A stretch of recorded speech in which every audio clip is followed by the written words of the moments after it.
And in the Odyssey app at The Fan Rochester, the sports leader, 95.7 FM and AM 950, The Fan Rochester, an Odyssey sports station.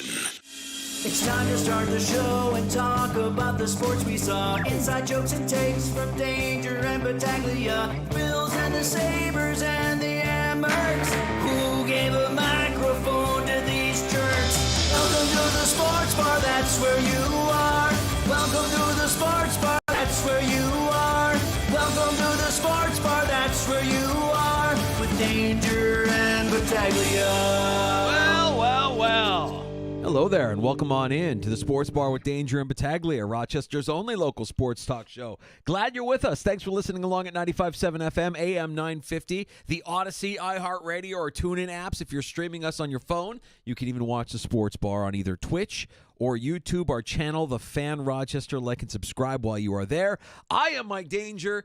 That is Gene Battaglia. We are 1 week away from Buffalo Bills training camp. 1 week away, and we're here together. Right. We are. Same spot, same time.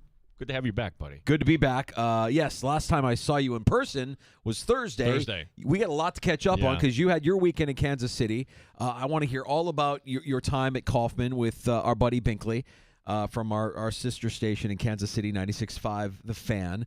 I was working yesterday and Monday out of market. I was in Virginia Beach. Not much to share in the world of sports, but I know a lot has happened in the last couple of days, and I want to get caught up on all of it and start to look ahead here to what we're going to be experiencing, what everybody's going to be experiencing in 1 week with Buffalo Bills training camp. Yeah, it's going to be fantastic. Your headline story from yesterday, Danger. So the rookies, they're already in town, and this is something that teams are allowed to do.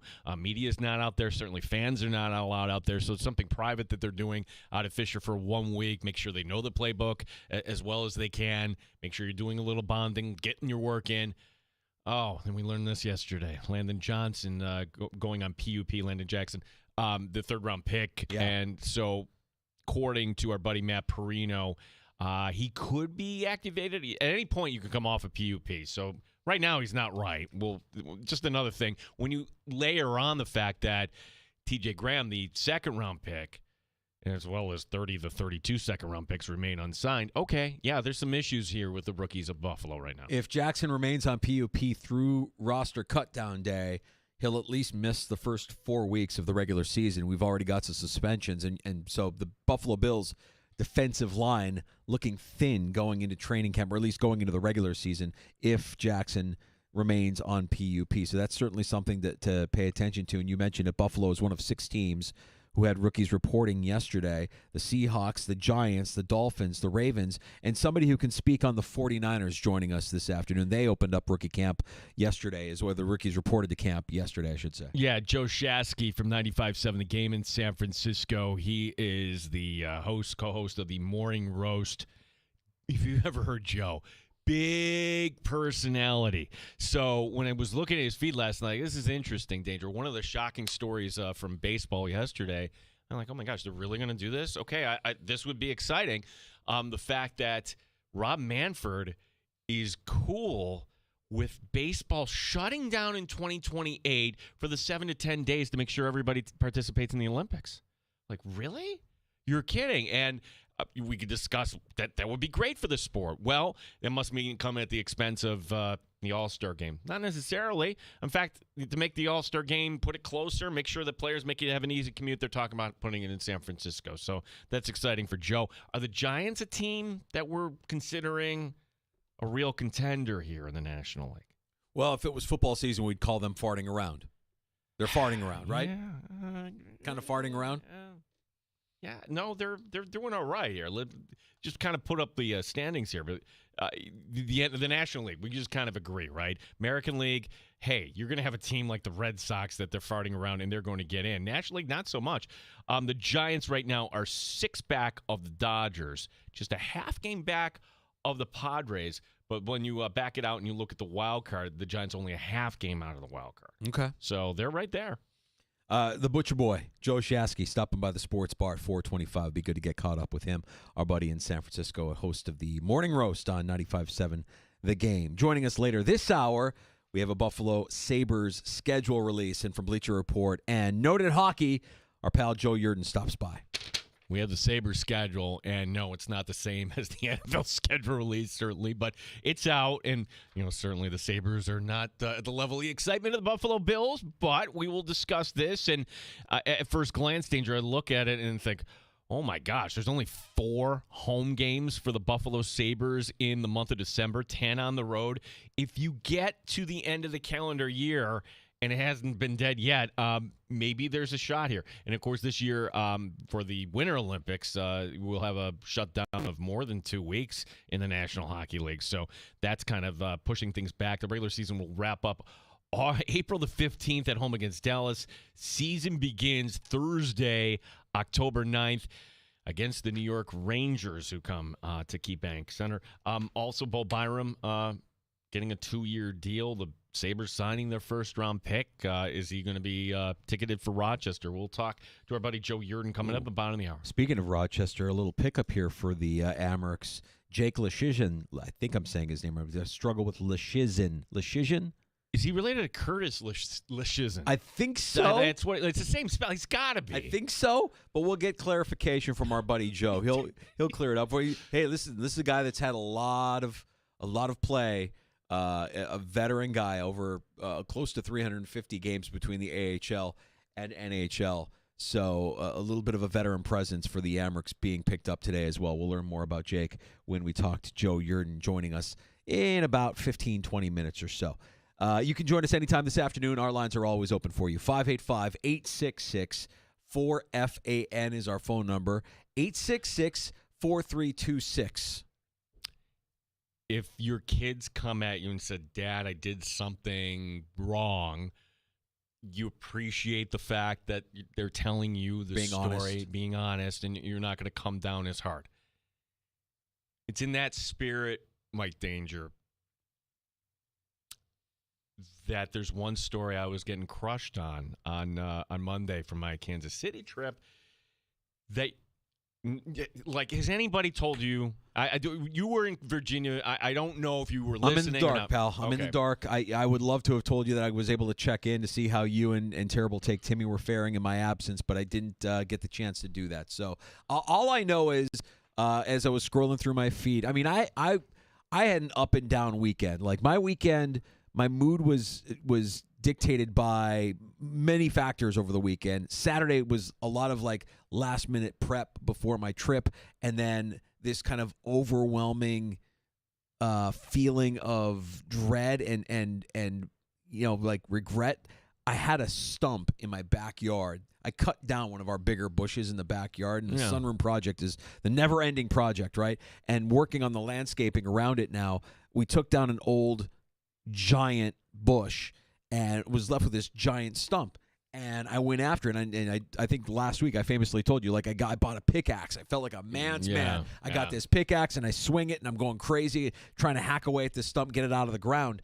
And in doing so, my hand just completely, like, blistered up. My entire left hand, and anybody that would see it would be like, what happened to your left hand? And, well, my right hand got tired. I'm sorry.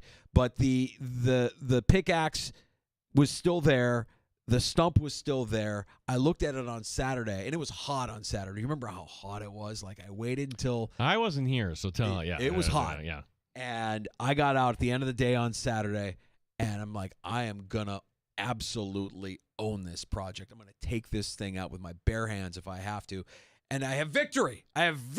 But as I was scrolling through during the day, waiting for it to cool off to a point where I can go outside and remove this stump from my backyard, I see Gene posting a picture from Kaufman Field of holding a cold one, and I'm like, man, that looks awesome. And one other note on that, a couple of notes on that. One, very strategically cropping out the Royals logo in the cup as to not give the Mets opponent any sort of publicity at all, even though you're at their ballpark.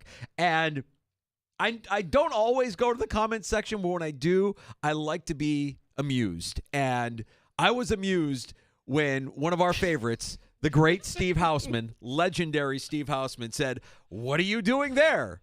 To which one of our coworkers replied, "I don't know, Steve, maybe taking in a baseball game?"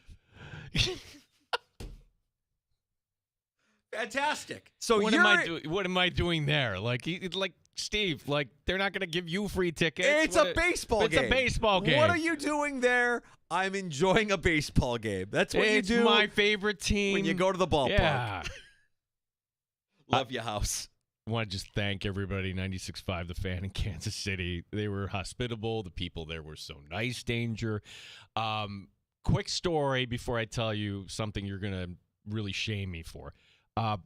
So every place has a team store, right? But in baseball now, you not just have the team store. You have like the high-end store, the official, merchandise store, the memorabilia store, right? Like baseballs that were fouled off that you can buy for $200. Yeah. Here's a broken bat. Here are game-worn jerseys. Sure. Now, this is a really obscure reference, but I'm looking through the game-worn jerseys, and I'm not Mr. Jersey guy, right? You're not really Mr. Memorabilia guy, really. No, but there's a jersey there that was worn, and this is like from last decade, Lorenzo Cain, really good outfielder, right? And it's for $150.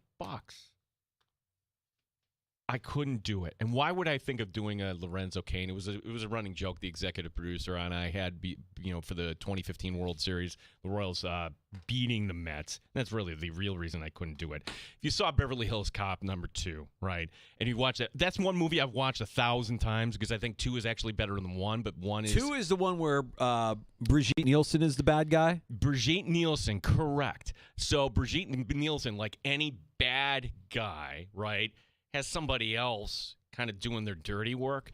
So in this plot, it's a gun club, okay? Yeah. And the gun club is managed by Mr. Cain. But Mr. Cain keeps screwing up, okay, to the fact that, Eddie Murphy and everybody's on the trail. So Brigitte's going to take matters into her own hands, and she puts a gun to the back of his head and says, "Goodbye, Mr. Cain." Boom, gone. Yeah. So every time in the 2015 World Series the Mets got Lorenzo Cain out, I just get up, "Goodbye, Mr. Cain." Boom. Okay. Obscure reference. I couldn't do it because the thing said Kansas City across the front. And anyhow, Danger, that's the least of my obnoxious stories. Let me tell you before one of our regulars tells you. This happened on Saturday. So the day you saw me with the photo and the beer. Yeah. Okay, we've already established I'm having a beer. At least a beer. I mean, and you're feeling pretty good because the Mets won with ease on Friday, if I'm not mistaken. And they won again on Saturday. So both of the games you went to were Mets wins. They won. They came back. Witt hits a homer. The crowd is going crazy. And then Vientos, a bases clearing double. You have Soto hitting a homer. You have Lindor hitting a homer. Oh, gosh, it was great. Well, Saturday starts off slow for the Mets. And in this ballpark, they do the starting lineups. Batting first, Brandon Nimmo. Batting second, Francisco Lindor.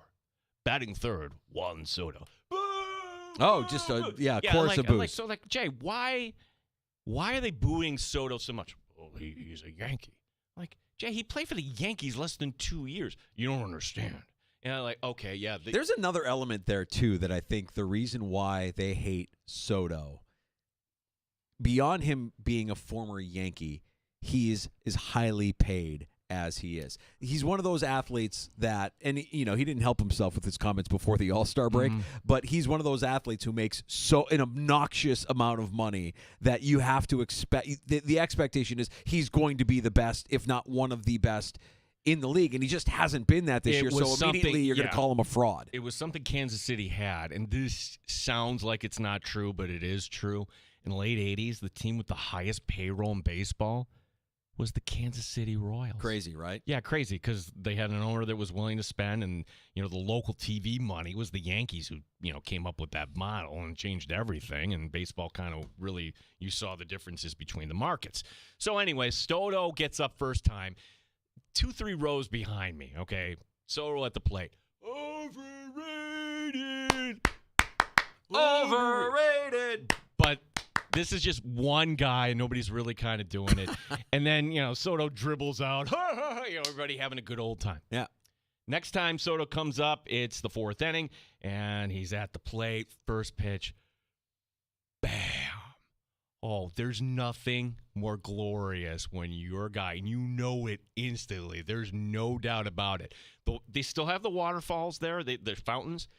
2 levels now. Hmm. Second level, the 450 this thing was measured at. Jeez. So, and Soto turns around, looks at Perez, the catcher, nods his head, like, yeah, look at that. Takes the, well, okay, Mr. Overrated. Yeah. Where on my scale of Misfitian is me turning around, looking at the guy, and just smiling and nodding my head. Didn't say a word. Good move. Good move. Okay. Solid. I have zero issue with that move. That. In fact, it's non-confrontational, but it lets them know. What are you saying now? Yeah. And what do you got to say now? And didn't say anything the rest of the game. That's right. Okay. Shut up. 2-0 Mets. Good pitching duel. We go to the 8th. Now it's 2-1 Kansas City. And their star Bobby Witt gets on first base. And at the count, the Mets bring in Diaz in the 8th. Okay, they're taking this seriously. They really want to win this game. If there's anybody know anything about Edwin Diaz, he's terrible at holding runners on. So there he goes, Bobby Witt. Whoo, steals second base. Then the crowd is going crazy, tying run in the scoring position. Oh, Mets are going to challenge this. Okay, so when you're at a Major League ball game, like instantly it goes up on the scoreboard. Everybody gets to see it as they do in New York. Okay, this is not getting overturned. He beats the throw. Yeah. That he's not coming off the bag. Danger, they keep looking at it. And they keep looking at it. And they keep looking at it. And I'm thinking, What are they looking at, Gene? they're not really going to overturn this. So finally the umpire comes out. After further review, the call has been overturned. Oh, my God. Boo! I mean, the place is going nuts. And the analogy I would give you, it's like if somebody's offside, but the skate is just on the blue line, or off the blue line. Come on, there's no way you can't see this. Nobody in the stands. It looks like a terrible call, right? So I'm like, okay. Meanwhile, I'm chuckling because when do we ever get calls like, you know it's going to be your day. You just know it's your day. Everything's going the way of the Mets. I should have just left it there. Because as the crowd is booing, and they're booing, and everybody's getting back into position, now it's kind of dying down. Oh, no. I get up from my seat. Oh, no. I turn around. Oh, no. And I'm yelling at 2 decks of fans. Yeah, Kansas City! Now you know how Bills fans feel! Oh, no. Binkley gives me this look. People give me this look. Oh, no. Somehow I thought there might have been another Bills fan that could have identified. No. And then all of a sudden I just feel like, Are they hundreds of eyeballs Are looking they at. pelting you with popcorn and peanuts and Cracker Jack? Because that's the kind of thing that gets you pelted at a game, I would think. That's the kind of thing that might get you thrown out of a game. I'm just like, I don't know about that. I mean, you're not. you're not cursing. You're being obnoxious, but you've got some beer muscles, I imagine, at this point of the game, and you're figuring why not? Like let me strike on behalf of Bills fans everywhere. However, know your audience. There are no Bills fans to be found at Kauffman Stadium for a Mets game. Nope. I feel like if it's all Chiefs fans dressed in royal blue. That's right. Literally. That's right. So okay, the Mets hold on. They win 2-1. End of the story. Nope. I'm ready to go out with Bank, and this guy is coming at me. Oh boy. And he's got his pointer finger in the air. I'm like, uh-oh. All right, time to face the music. And I could tell this guy might have been enjoying himself too. And sure. He knows, all right, I'm going to, that was the worst call in the history of baseball. Just so you know, you got lucky. And I'm like, Rod, my friend, you're absolutely right. Yeah. You're absolutely right. There you go. And that was it. That's good. Fantastic. I don't love that for you, Gino, but I do believe that you had a successful trip because you hid the Post-it note, the Bills Mafia Post-it note in the studio for them to try and find. But if they'll never find it. It's a bit of Bills karma right there in the center of the broadcast studio for the Kansas City Chiefs radio network. So I'm like, really, you're setting me up in here? Oh, really? Okay. Yeah, no. Like we could have chose any studio. Really? Yeah. Okay, we're gonna do this. Mission Let's do this. accomplished, Yeah. as far as I'm concerned. And I'm glad you had a good time. The games sounded like they were a lot of fun. Binkley, for as much as he's become kind of the nemesis of the sports bar when we talk about Bills and Chiefs, we love the guy. He's a great dude. He is generous with his time. And the people there couldn't have been nicer. Honestly, Danger. And real quick on this, and this is like the business of sport. Kauffman Stadium is really cool. It's a great spot to watch the game. It's affordable. It's the fourth oldest stadium. Why would you want – okay, I know why you would want to leave if you're the Kansas City Royals, but that's the problem with baseball. You don't need a new stadium. You don't need a new stadium. I still view that stadium the way I've always viewed it. I always thought it was one of the most beautiful ballparks when I was growing up. I just remember the waterfalls and the general atmosphere of it. And it's natural grass now, right? Yeah, I mean, makes now, it even better. Now with natural grass, it's even better because you remember in the 80s, everything was AstroTurf, and it still looked cool then, and it looks just as cool now. And I kind of tend to agree with you on this. I don't know. I know it's an older stadium, but do you really need to replace Kauffman Stadium? No, but if you go downtown, you get all the development around there, and literally, where do you go? There's one Taco Bell that's right next to Jiha and Royals. Like, okay, you're not going anywhere, so they all want to make a little more money. I mean, Taco Bell after a ball game sounds kind of delicious. Actually, I'm not going to lie. I would partake if somebody was offering. But yes, okay, so I get it. It's the real estate, it's the development, it's the area more than it is the actual park. But I would say like a park like Fenway, a park like Wrigley, they already have that down, right? These are parks that are generational, that have been in their neighborhoods. Well, we don't think of that as generational, but now Danger, we're getting old. This is like where we grew up. Like when does a stadium become iconic, like a Fenway or like a Wrigley? If it gets torn down, when it doesn't need to get torn down. I mean, how long will we have a Camden Yards or an Oracle Park? Is it Oracle Park now or AT&T Park? AT&T Park, AT&T. yeah. Oracle's the basketball arena. Those are new-ish ballparks that everybody views as now like the new standard, the new iconic ballpark, but it's going to take forever for any of these to have that kind of traction that a classic like Wrigley and maybe that's not the goal. Well, the goal isn't to be like a Wrigley or a Fenway. I guess the question should be like, what has been torn down that really we shouldn't have done that? Like we could have put. I would say like, old Yankee Stadium. Exactly, first one top of mind. Right. Yeah, old Yankee Stadium. Like you tore it down and you built a more sterile version of what you had in the old stadium. I don't know.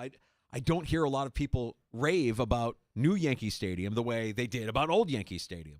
So would you have been better served just renovating old Yankee Stadium the way the Cubs did, the way the Red Sox have? I don't know, maybe, but again, follow the money and you'll get your answers. They're doing fine.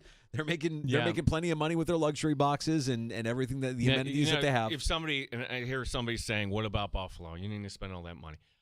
The upper deck, like they've done studies on that. Like you'd have to replace the entire upper deck within 5 years. It literally would be. You see part of it crumbling right now. So do you want to spend all that money on that $500 million? Or so that's the difference in my opinion. Yeah, and I think right now when you start to see everything that's going on with the new stadium for the Bills, I mean, are we just waiting and anticipate 2026 can't get here soon enough? Yeah, I think we're all excited to see what that looks like and to be able to enjoy our first game there at New Highmark. Joe Yerdon writes for Bleacher Report, covers the NHL, also noted hockey, our Sabres guy. We're going to talk about the schedule. We're going to talk about Bo Byram, and we're going to talk about a new addition to the Rochester Americans today as well. That's all on the way next with noted jerk Joe Yerdon on the Fan Rochester.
and AM 950 The Fan Rochester weekday mornings. And start your day with enough sports chatter to make your coffee look like a sleepy time tea.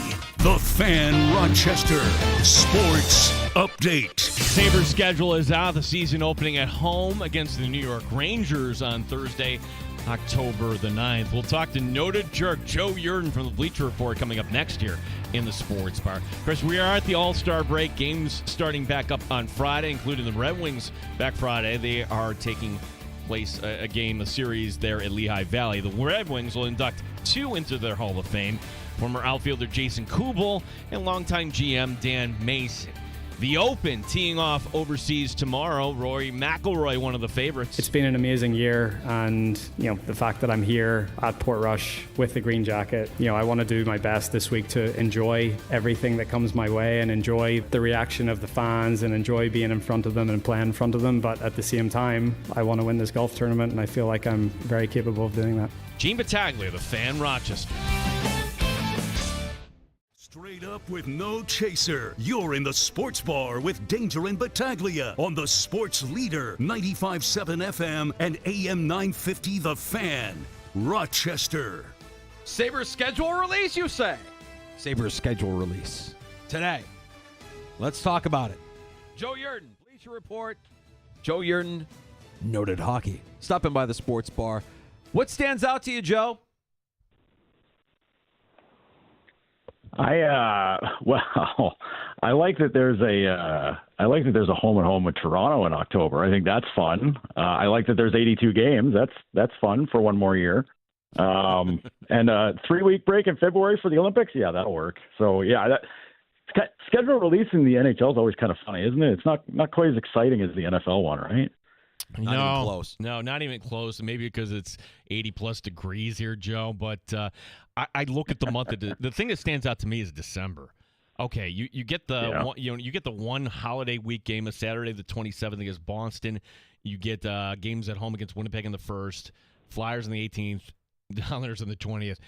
That's it in terms of home dates. 10 road games, Joe. If we get to the end of the calendar year and the wheels haven't come off here, maybe, but December looks kind of tough for me. Yeah.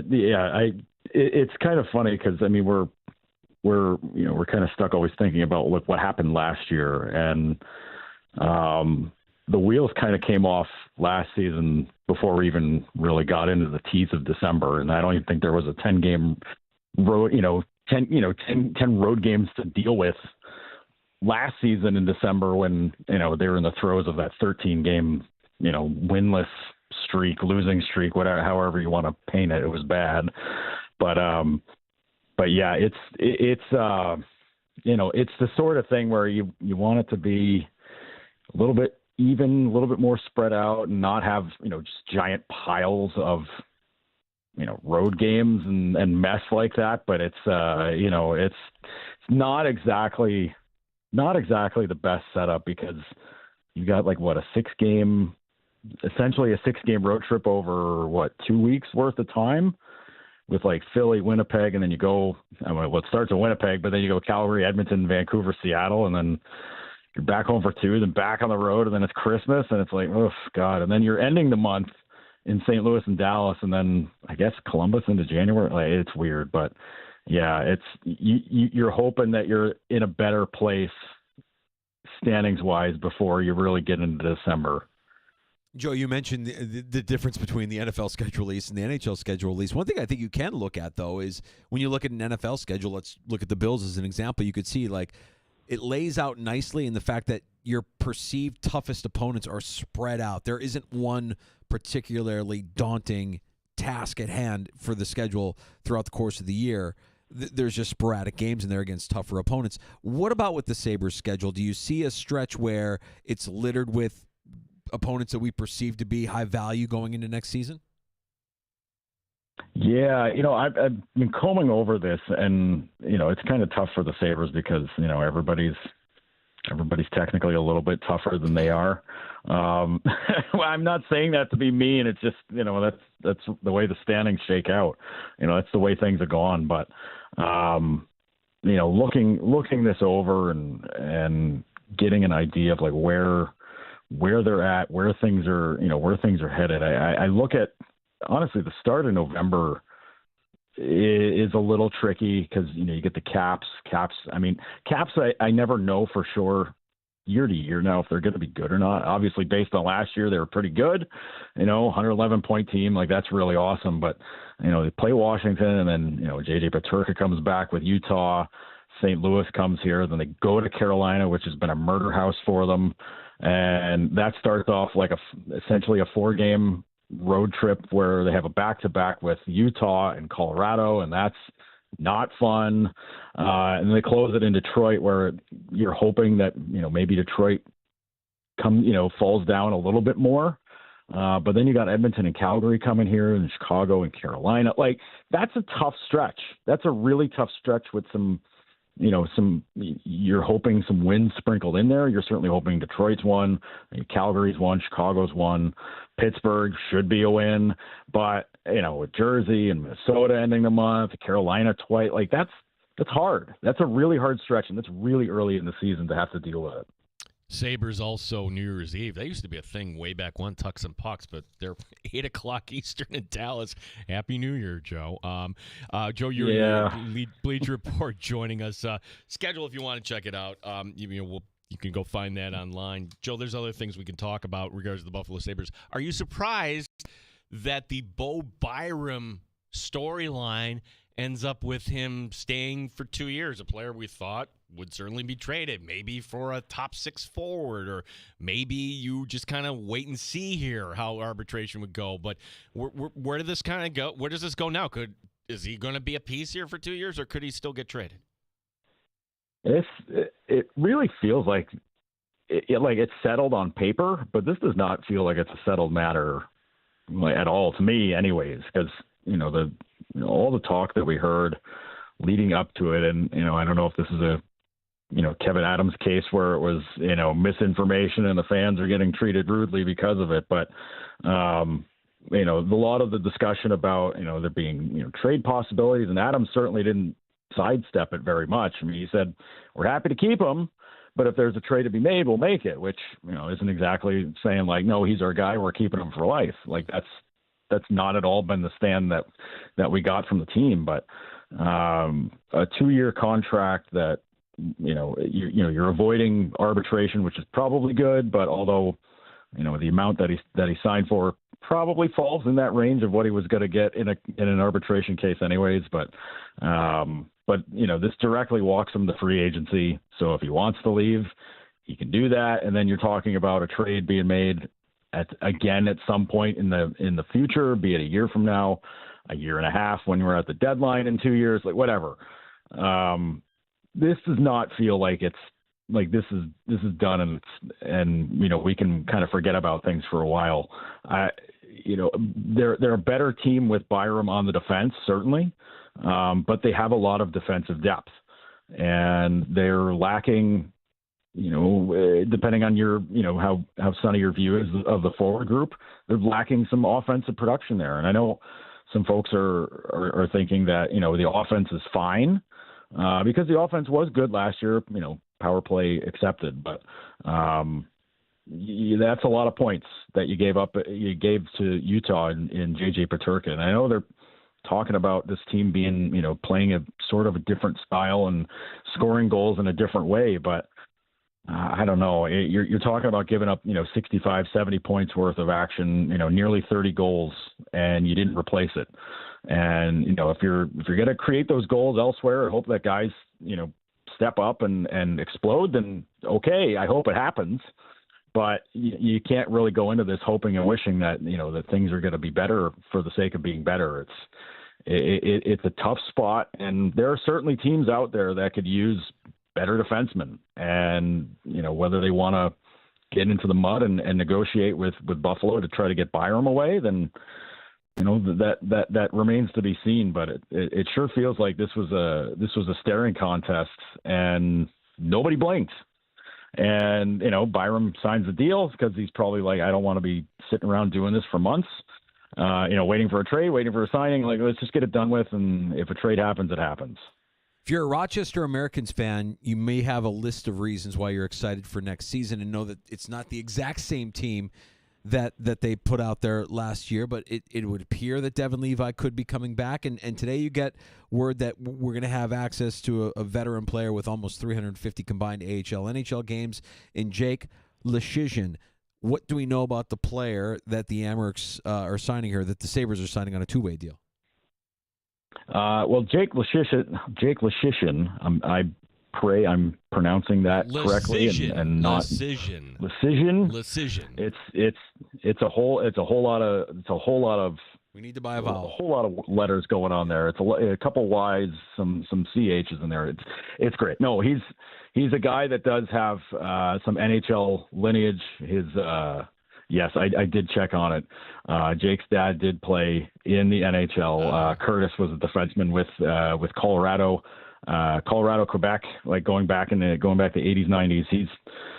So he's got that background. But he's been around. He's been around a little bit here. He was in the Rangers system. He was in Vegas' system for a bit. He's a hard-nosed kind of guy. He's not a fighting guy necessarily, but yeah, he plays hard. He goes hard on the forecheck, does a lot of that stuff. Kind of what you're looking for out of your depth guys right now, given the way that they've been building things out this year. Signing Danforth, signing guys like that. That's kind of what you're looking at with Jake Leschyshyn. I'm going to say it 900 different ways. I feel bad. I'm sorry, Jake, if you're listening. But he's a solid player, and he's proven to be a very good AHL player. Hasn't been able to quite stick in the NHL when he's had those opportunities, but as far as the Amerks are concerned, they're getting a really, really solid player there, and I think that's huge. It's obviously huge for the Amerks because that, like you guys said, team's not a whole lot different. There's got to be some differences, and I have to think Devin Levi's going to be back in goal. So the Amerks are going to be extremely good once again. And, when it comes to duking it out with some of the other teams in the division, especially Laval, a veteran guy like Jake is going to be huge.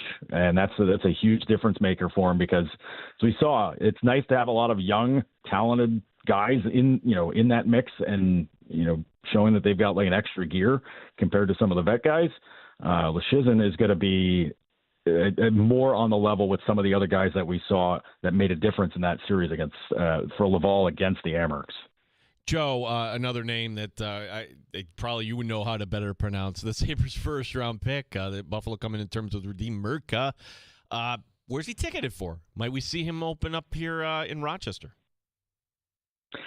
In my mind, I don't think so. Because you sign a guy, first round pick to their entry level deal. That contract can slide if they don't play any in the pros at all. So you're signing him now, but it's a contract that doesn't necessarily doesn't have to kick in for a year or two down the road. I think they want him to stay in Seattle. They might give him a look in camp just to kind of see where he's at. But I have to imagine that's not exactly the best thing in mind for what they would like to get out of training camp, because they're going to have to motor things along. I think they pretty much understand what their lineup's going to be and who's going to be in the NHL, who's going to be in the AHL aside, a handful of guys aside. But I have to think that Merck is going to go back to the WHL, play there. He still has more work to do in getting himself better physically acclimated to playing in North America. He told us during the combine that when he was playing in Czechia and playing against kids his age, he was asked to not play physically because he was bigger than everybody, and every time he hit a kid, it was a penalty. So they were like, "Hey, man, just kind of let's cool it with that for a little bit." And then he goes from Czechia to playing in the WHL, where if you're a 6'6" defenseman over 200 pounds and you're playing defense, you're hitting everything in sight. So you better get on it. So I think they want him to get better acclimated with that part of his game, that he's got to grow that and kind of get that going. But certainly the puck handling, his ability to move with it, his offensive instincts are very good. But I think they do want him to be more of a physical presence, not necessarily going out hitting everything that moves, but I think you want him to be more ready for the pro game before kind of throwing him in head first. Not to say that he couldn't do it, but I think they have an opportunity to kind of let him grow at develop at a more normal rate. They don't have to hurry him along. And Joe, you mentioned it earlier that the Sabres this season have hinted at wanting to score goals a different way. We've heard them say that they want to be a tougher team to play against. Whether you're looking at the draft or the moves that they made so far, this team could look different in terms of their style. They are a bigger, more physical brand than we've seen out of the Sabres in a while up to this point through the offseason, are they not? Yeah, it's a team that still has a lot of skill. It's hard to say that they don't have skill when you've got, Tage Thompson and Kulik and Tuck and guys like that, and Jack Quinn. These guys are very skilled players. They're very, they're all super skilled, but you want them to have that other component to their game, and having, you add guys like Doan and Danforth to this mix. Those are guys that play a high pressure forecheck, more physical, kind of dig in, being pests around the net kind of action. Danforth, Amerks fans certainly remember him, I would imagine, from a few years ago, and then seeing him in the past when he's coming up through with Columbus and, with Cleveland. But you get guys like that, you're kind of changing the way you're handling your business in the offensive zone a little bit, and they're certainly all over the ice. But when you've got guys that are being more pains in the butt around the net and in the corners and on the walls and stuff like that, you're not necessarily getting away from skill, but you're giving it's the classic cliche of you're giving your skill guys more room to maneuver by getting in and winning those battles in and along the walls. Because when you do that, you're tying guys up. If it's a one-on-one in front and, Tage Thompson's by himself or Jack Quinn's there in the slot or something like that, those guys are going to finish. And I think that's kind of what you're hoping to get out of this group right now, because I think maybe the thought was that, with certainly, JJ's style of game was a little bit more offensive leaning. He wasn't exactly stressing out on the defensive side of things, but I think that kind of play might drive Lindy Ruff a little crazy. So if you've got guys that are more willing to kind of muck it up and get in there and, the classic, work hard, dig pucks out, all that stuff, and free up the skill guys to deposit them, that's what I think they're hoping to see here. How that translates on the power play and stuff like that, we'll see. But certainly 5-on-5, I think they want to make sure that the puck pressure and winning battles is a priority. Joe Yerdon, Bleacher Report, noted hockey, our guest here. Joe, they announced that the Prospects Challenge is going to be coming back, and I love this for Western New York. I think it's a kind of a cool event the Sabres have kind of owned. Devils, Blue Jackets, Bruins, Penguins also coming in September the 11th through 15th. We don't know who the Sabres are going to trot out there yet, but who do you expect? Who would you like to see, coming up here? What storyline should we be following as September will be right around the corner here? I have to think we're going to see, unfortunately we won't see any of the college players, which they've got a lot of. Would be great to see them there, but they're already back at school at that point. So that's tough, but they've got plenty of guys other than that to make it work. I think you'll see Ratzlaff and Leinonen get a head start on camp there. Maybe Ryerson Leanders could maybe see him get involved there too from the OHL. But I think getting Ratzlaff and Leinonen in there would be really good, because you got 3 games. You can give each of them a game, and if Leanders is there, maybe get him a game too. But get them a look. I think we'll see I want to say we'll see Mertka there, because junior hockey, like the junior hockey guys kind of carry the load as well as the AHL guys, which means I think we'll also have to, I really hope we'll see Konsta Helenius there, maybe Noah Ostlund, maybe some of these other guys that we've seen in Rochester who are younger, but, not necessarily inexperienced. I would really like to see those guys getting involved there because we didn't see them at development camp, for obvious, Rochester related reasons. It was a long year, the whole deal. But I would like to see them get involved. But I think if we see Merca there, I think that's a big one. Because then we'll get a better idea of how he stacks up against some of the other competition we'll see from some of the other prospects that the other teams bring in. Because you'll see a mix of guys who are either going to be in the NHL or guys that are going to be just getting started in junior hockey, or not just getting started in junior hockey, but are junior hockey or getting started in the AHL. So, but yeah, the Sabres could bring a lot of name guys here to this. And I think depending on how they want to break down how training camp works and all that, this would be a great chance to see a lot of these guys getting some games in early before the preseason gets started. Joe, what are you publishing over at Bleacher Report and Noted Hockey that we could check out? Well, Bleacher Report, we've got. I took a look this week at teams that are destined to be worse for next season. Spoiler. Sabres are not on that list, so don't worry. The spoilers, the Sabres might be on the list I'm working on for this week. Trades that should have happened during this off season, might see them make an appearance on there somewhere. And at Noted Hockey, breaking down what's going to happen here with Bo Byram signing, where the defense depth chart sits. What makes sense? What's going to happen there? Lots of stuff going on. I know it's summer. Nobody's on the ice, but there's a lot going on. A lot to talk about. Yeah, it certainly at least for a little while here, and you get a little break, a little dip there in August, and then Joe, it's a long season. Begins in September. Joe, really appreciate the time as always. Thanks for the insight today. Hey, thanks so much, guys. Appreciate it. There he is, Joe Yerdon. Check out his work at Bleacher Report. NotedHockey.com is Substack as well. Writing about the Sabres, writing about the NHL. Always love having Joe on with us to break down the Sabres schedule and moves that they've made here in the last few days. Yeah, can continue to pick out some dates. Black Friday, 4 o'clock at home against the Devils. That's, my gosh, that feels kind of right? Especially for anybody from Rochester. Like, all right, kind of get out there and get home at a normal hour. Yeah, It's a tough thing, right? Like, I just feel so many people that could be Sabres fans aren't even paying attention to the schedule or the moves being made, and winning is going to cure so much.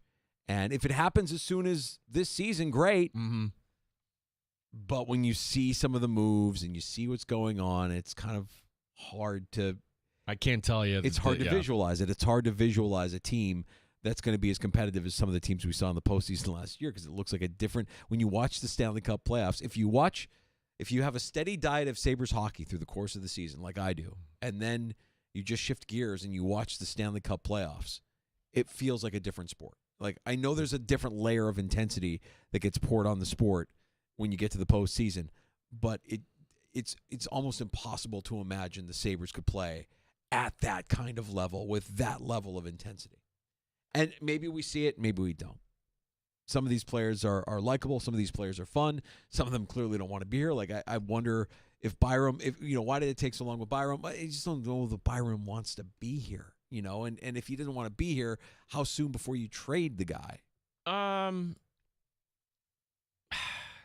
I don't know if that's true or not. Like, Byram, I thought most of us thought, I think Kevin Adams misread the whole market there. Like, why would you move Peterka if you didn't think you can get something else as a second-line center? Well, I think a lot of us just kind of assumed Byram would be a piece of that package. Byram didn't have to sign Danger. He could have just went to arbitration and just kind of did that. But I'm kind of with Joe. I'm like, this doesn't mean he's not going to get traded. Like, some team may look at that contract, be like, that's good value. Let's make this move here. I don't see that happening, but it's possible. He mentioned his list that he's got posted up at Bleacher Report, 5 teams that are going to be worse off this year than they were last year. In the spirit of lists, I have created a list that we could talk about next. Gino, if you're down. As long as it's not Mount Rushmore, I'm down. Not a Mount Rushmore, Good. But it is a list. I do think people like lists. People like lists. Lists are fun. Fun. Yeah. Debatable. 5 worst quarterback rooms in the NFL. Well, I know number 1. It feels obvious, but I'll present some cases as to why it might not be as obvious. I've got one that you may say, really? That can't be. Maybe it's on your list, but I will reserve judgment until you unveil yours. We will talk to Joe Shasky next hour as well from the Morning Roast on 95.7 The Game in San Francisco, our Odyssey Sports sister station. We'll look at the latest on the Niners. Got some interesting takes on the Giants as well at the All-Star break. So the Butcher Boy will be stopping by here in about a half an hour as well. Your calls are always welcome at 866-4326, 585-866-4FAN.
Just got a major upgrade with Maggie and Perloff on 95.7 FM and AM 950 The Fan Rochester weekday mornings. Use the Odyssey app and let sports talk turn your groggy start into a game-winning day. WROC AM, WBEE HD2, and W239BF Rochester. The sports leader. 95.7 FM and AM 950 The Fan Rochester. An Odyssey sports station. The Fan Rochester Sports Update. Buffalo Sabres schedule is out. The season opens at home against the New York Rangers October the 9th. Sabres today signing Jake Leschyshyn to a two-way contract. The Open teeing off tomorrow. Scotty Scheffler looking for his second major of the year. I love the style of golf. I think it's a ton of fun. I think you have to be creative. You have to hit a lot of really good shots. There's a challenge to it, but I think it's a lot of fun. And, we'll see how the weather turns out this week. Weather has a pretty dramatic effect on how the golf course is going to play. And so ultimately, I think when you step on the tee on Thursday, whatever the weather presents is going to be probably the strongest part of the test. Rochester Red Wings will induct two into their Hall of Fame, former outfielder Jason Kubel and longtime general manager Dan Mason. The All-Star break continuing until Friday. The Wings will open a series at Lehigh Valley. Gene Battaglia, the sports leader, 95.7 FM and AM 950, The Fan Rochester.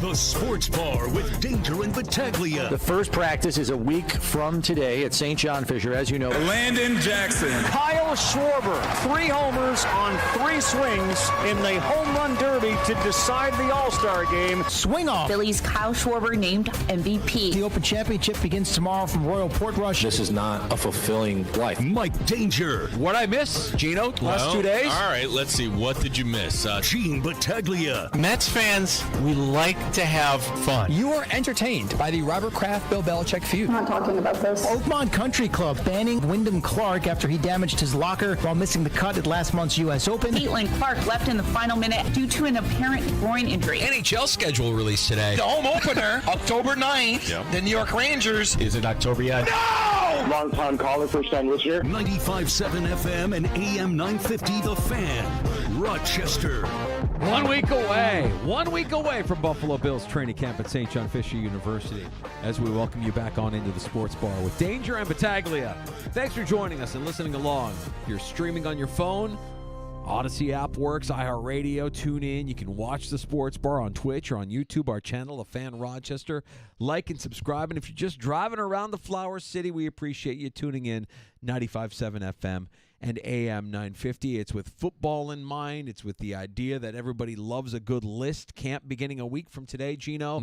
We look around the NFL. We take our vitamins. We say our prayers. And we thank the Lord above all that the Bills don't find themselves in any sort of quarterback purgatory. There are questions about the Buffalo Bills. There is no question about who's behind center. So now, for the purpose of this, as you're talking about not just starting quarterbacks, but quarterback rooms. But if you have the guy, it really doesn't matter what is behind the guy, right? Like, we're not evaluating.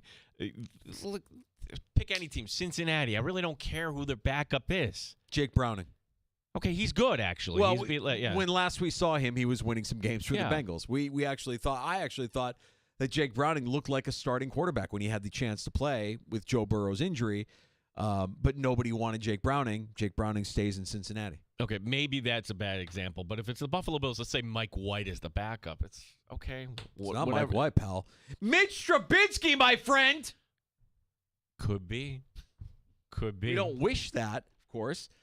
But you at least know, and the level of the guy, I think, matters as well. Like, you could say the quarterback room is elevated because the level of the starter is that good. So I keep that in mind as I'm thinking about this list, and my list of the 5 worst quarterback rooms in the NFL. And before I unveil my top 5, let me just give some honorable mention. In the spirit of how good is the guy and what's behind them, the Cardinals are a little bit nerve-wracking for me. Kyler Murray is mobile. Kyler Murray is slight. Kyler Murray has been injured in the past. Kyler Murray this season will be backed up by Jacoby Brissett.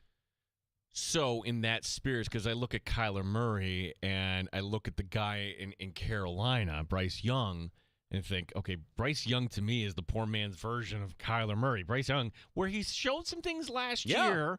So, and I have no idea what's behind him in Carolina for this example. But I would think maybe they have a potential of being on the list. Look, if Kyler Murray is healthy, he doesn't belong on that list. But I see what you're saying, that's a big ask for him to Honorable mention, the New York Football Giants. Ooh, I had them as possibly sneaking in as a 5 because are any of these options really good? Mr. Unlimited, Jameis Winston, and then you get Jackson Dart. I don't know if you saw. You've forgotten somebody. Who am I forgetting? You better oh my gosh! I'm gonna pay the price for forgetting this guy. You can't forget about Tommy DeVito because he's Italian. Therefore, that they can't be on the list. I don't care if Russell Wilson is the starter. You've got a quality backup there in Tommy Cutlets. I know that there's enthusiasm around the Raiders. Pete Carroll is there. You got Ashton Genty. You brought in Geno Smith to pair with Carroll. But I'm putting the Raiders as an honorable mention as well because you still have the guy behind him. What's his name? The guy with Minshew. No, not Minshew. He's gone. The guy with the mustache. Aiden. You know who I'm talking about. Yeah. Aiden O'Connell. Gosh, O'Connell? I'm failing my backup quarterback quiz. Well, here. it's terrible. I mean, and that kind of is my point, right? You could say, who's backing up Geno Smith? Oh, yeah, it's the guy that had the opportunity as a starter in Aiden O'Connell and didn't really do anything of note, any sort of significant strides to being a full-time NFL starter. Here we go. My list of the 5 worst quarterback rooms in the NFL. And at number 5, I'm going with the New England Patriots. What? Oh, okay. Wait a second. All right. This you are going to piss off a lot of Patriot fans here. We liked some of what we saw out of Drake May last season, his rookie year. Pray he stays healthy. Behind him, you have Josh Dobbs. You remember when he was a nice story for a couple of seasons ago? The league figures you out quick. Pray that Drake May stays healthy. I don't know how good Drake May could be. Maybe he ascends in year 2. He showed some signs in year 1. But you don't want going into the season with Drake May in year 2 and Josh Dobbs as a backup, to me, isn't very confidence-inspiring. That's my number 5. Okay, I will reserve judgment until you get to the end. Go ahead. Number 4, the Indianapolis Colts. Oh, see, this was my surprise one. I'm glad you put them in.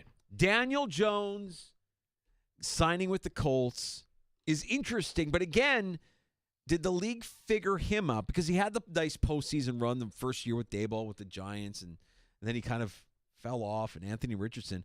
I think Richardson is going to remain at arm's length for the season. I'm convinced that the team is quiet quitting their failure of a first-round pick, that guy isn't going to get another crack in Indianapolis. And if Shane Steichen is this quarterback whisperer, this offensive guru that they brought him in to be in Indianapolis, prove it and win with Daniel Jones and or Anthony Richardson.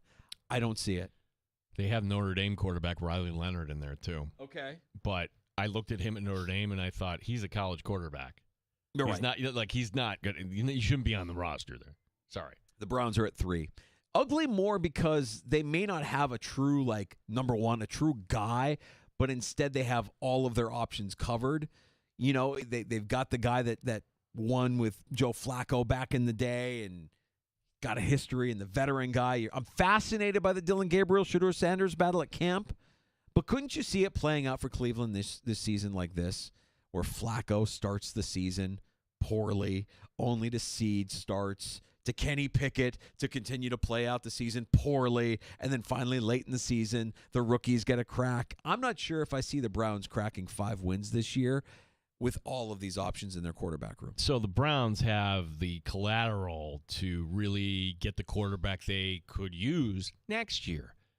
Well, you drafted 2 quarterbacks. Why wouldn't you, and maybe this is the way it plays out from the get-go, okay, Shedeur, here you go, or Gabriel, or you're wasting time with Joe Flacco or Kenny Pickett for that matter. Oh, and by the way, Deshaun Watson's going to pop up on your radar in December. Can't wait even bring up Watson. No, he's part of it, though. I know, but I feel like Watson, to me, is kind of like what Richardson is in Indianapolis. They've already given him the stiff arm. They've quiet quit on the Watson mistake. They've assumed the blame and the responsibility for a horrible signing, a horrible trade, and now they don't even want. They're just ignoring the fact that they have this cancerous wart on their roster. At number 2, without seeing Cam Ward yet in the NFL, I've got to put the Titans on this list. Your best option behind him is Will Levis.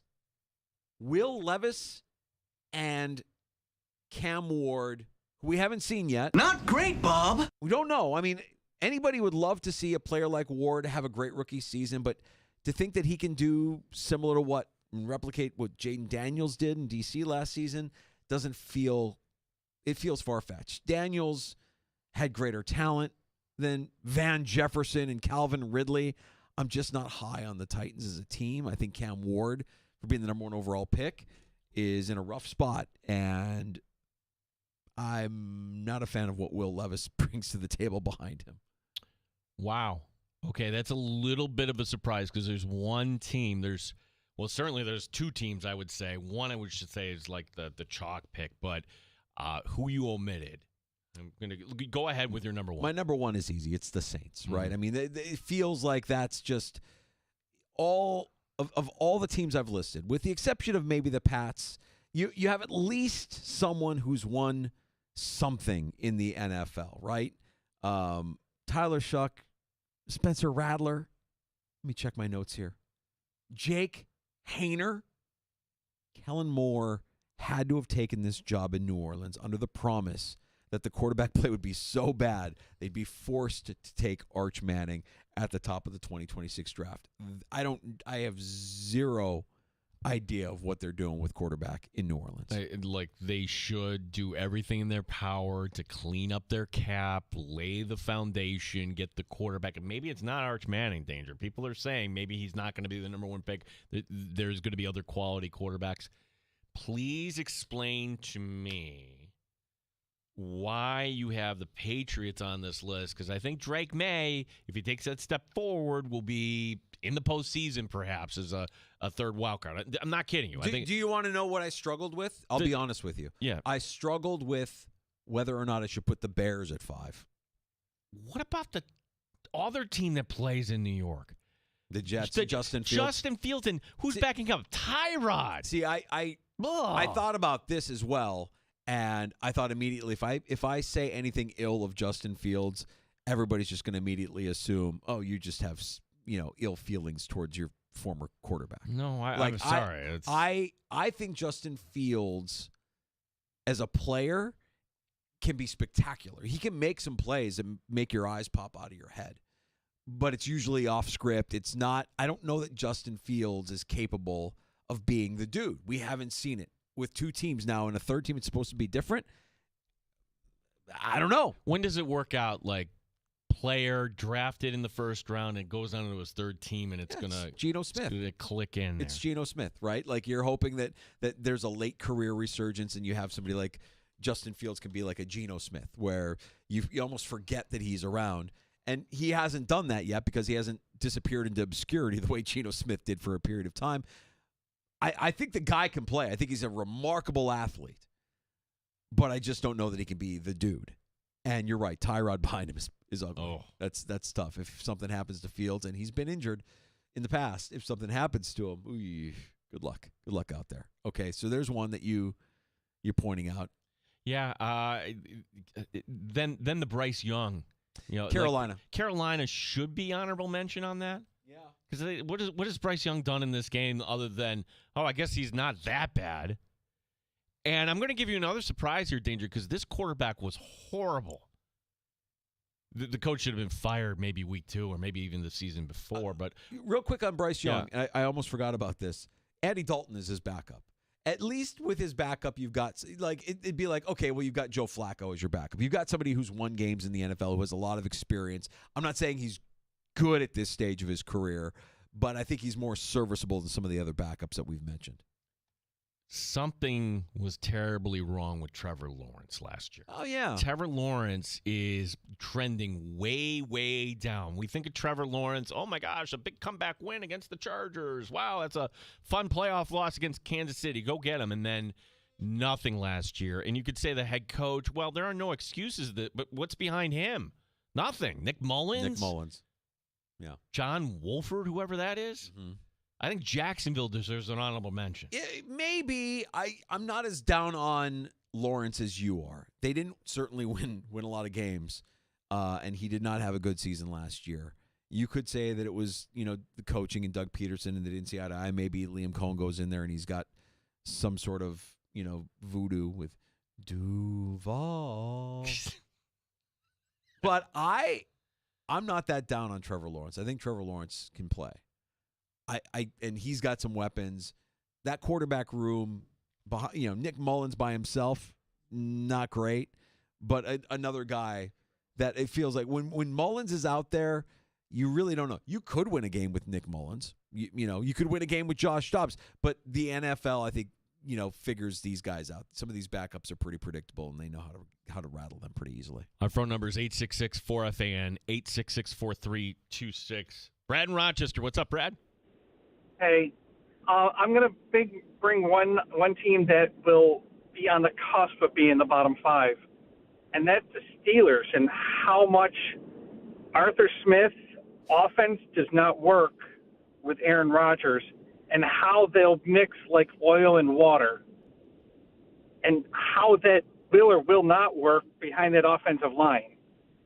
Because I just see bad things happening because Arthur Smith's going to be stubborn, Aaron Rodgers is going to want things his way, Metcalf is going to be double covered, and they're going to put out 3 tight ends, which is nowhere near what Aaron Rodgers normally wants or uses. Danger, respond. I think it's going to be so much fun to watch. I don't necessarily disagree with what he's saying. I think when you have a defensive-minded head coach, a guy like Mike Tomlin, who's been there a lot and who's masked a lot of dysfunction over his tenure as the head coach, and I don't know if you knew this or not, Gino, but that's a guy that's never had a losing season as a head coach. I'm going to put a little bit of faith that he can manage through any friction between Arthur Smith and Aaron Rodgers. There's a part of me that believes that there will be friction. There's another part of me that believes Aaron Rodgers just don't care. Like, he's just going to show up. He's going to play. Okay, you want me to do that? Fine, I'll do it. I don't care. It's my last year. I'm done. I'm getting my money, and I'm out of here. Oh, Aaron Rodgers talking cryptically through the media, everything else when things start to go sideways. Yeah. I can see him staring him down. You realize he got the coordinator and the head coach fired with the Jets. Yeah. Yeah. And Arthur Smith is also an interesting character when you consider he doesn't need this. He's a billionaire already. He didn't need to be a coach in the NFL. So Arthur Smith's dad, Fred Smith, just passed. Fred Smith, the founder of FedEx. And it fits when you think about it. Like, wow, you give him credit. He's kind of grinding. No, Arthur Smith runs his offense he honestly doesn't care. What, are you going to fire me? I don't care. Yeah. I don't need this job. Yeah. So you got a couple guys that are just kind of playing it out. The offensive coordinator and the quarterback just like playing out the string. Whatever. It's fine. We'll go out there and do what we need to do. Appreciate the call, Brad. You can join us at 585-866-4FAN, 866-4326. We check in with the Butcher Boy next. That's our buddy Joe Shasky, co-host of the Morning Roast at 95.7 The Game in San Francisco, our Odyssey Sports sister station, joining us from the Bay next on The Fan.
With the green jacket, I want to do my best this week to enjoy everything that comes my way and enjoy the reaction of the fans and enjoy being in front of them and playing in front of them. But at the same time, I want to win this golf tournament, and I feel like I'm very capable of doing that.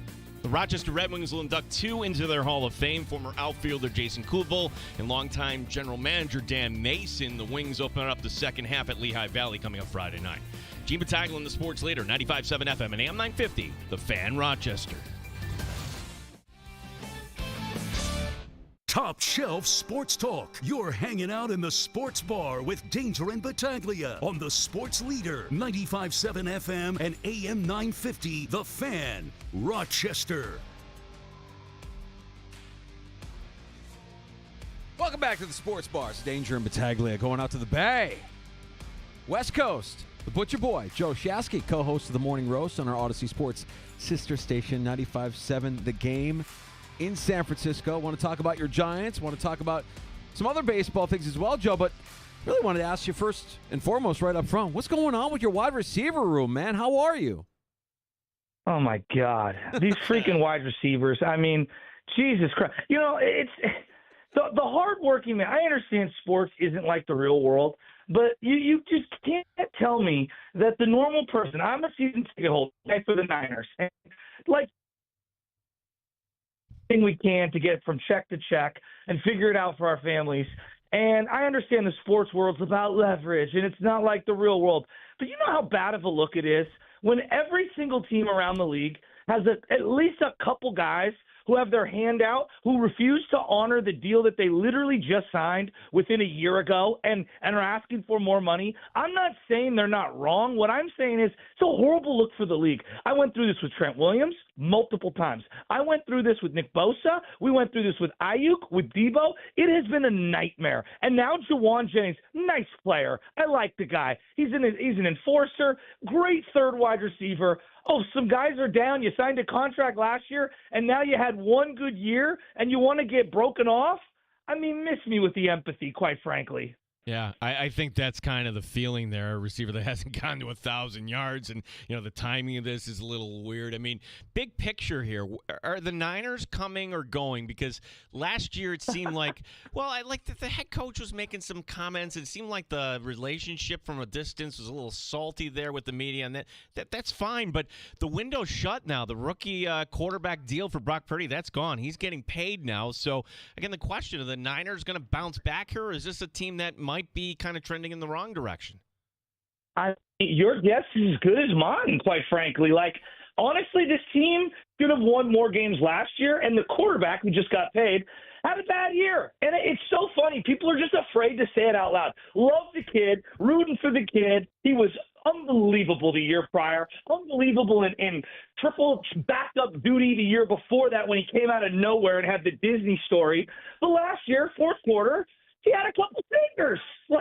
That's the difference between being a 6, 7, 8 win team and being a 9, 10, 11, 12 win team. It really is. The ball's got to bounce your way, and you need your quarterback to play well. And with all the injuries, with all the underperforming last year, I thought it put a highlight on the quarterback, Brock Purdy. He had a down year. And look, guys, we played with Christian McCaffrey for 2 or 3 games last year, and when he came back, he didn't look right. So, I'm not trying to defend the kid, but people are so afraid to just say, bad year. Boy, he really needs to bounce back, and now he's making a ton of money, and let's see what it looks like. I think these are all fair criticisms.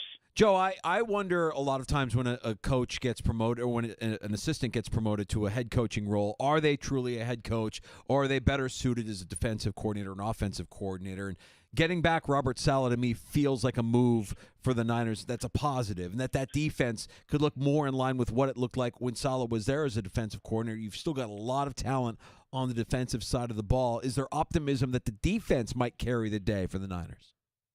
The biggest acquisition of the offseason was getting Robert Saleh back. You guys into Sopranos? I'm an old school Sopranos head. You guys like Sopranos? Love Sopranos. Yeah, okay. There's a line where Sil is talking to his wife, and he says, some guys are made to be a number 2, and that is Robert Saleh. Like, I saw Ray Rhodes in the 90s go from being a great defensive coordinator with the Niners to a very mediocre head coach with the Philadelphia Eagles.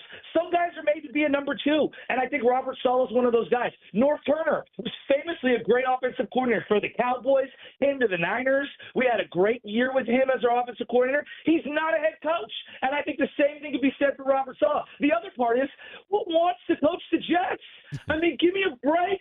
Like, it's just ridiculous. I know why you take the money, but I think he's the biggest acquisition of the year. Last year they hired this guy Sorensen.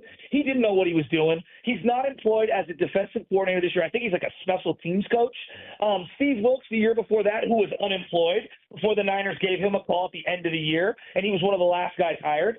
They missed Robert Saleh. They nailed the Saleh draft hiring, 7, 8, 9 years ago. And then he went on. They got DeMeco Ryans. They hired from within. Clearly, DeMeco's a very special individual.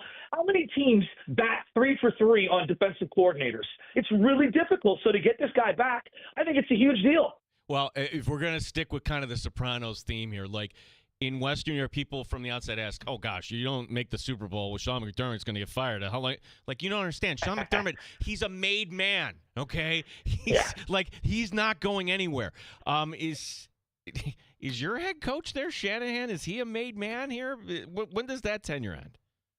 Well, see, this is my thing. Like, anybody can get got, in the Sopranos world. You can fade to black immediately. You have another 6-11 year this year. You don't protect the quarterback. Maybe Christian McCaffrey doesn't come back at 100%, and you got too many eggs in that basket. Part of why they've had down years is they haven't had a quarterback, whether it's before Jimmy G showed up, protecting Jimmy Garoppolo.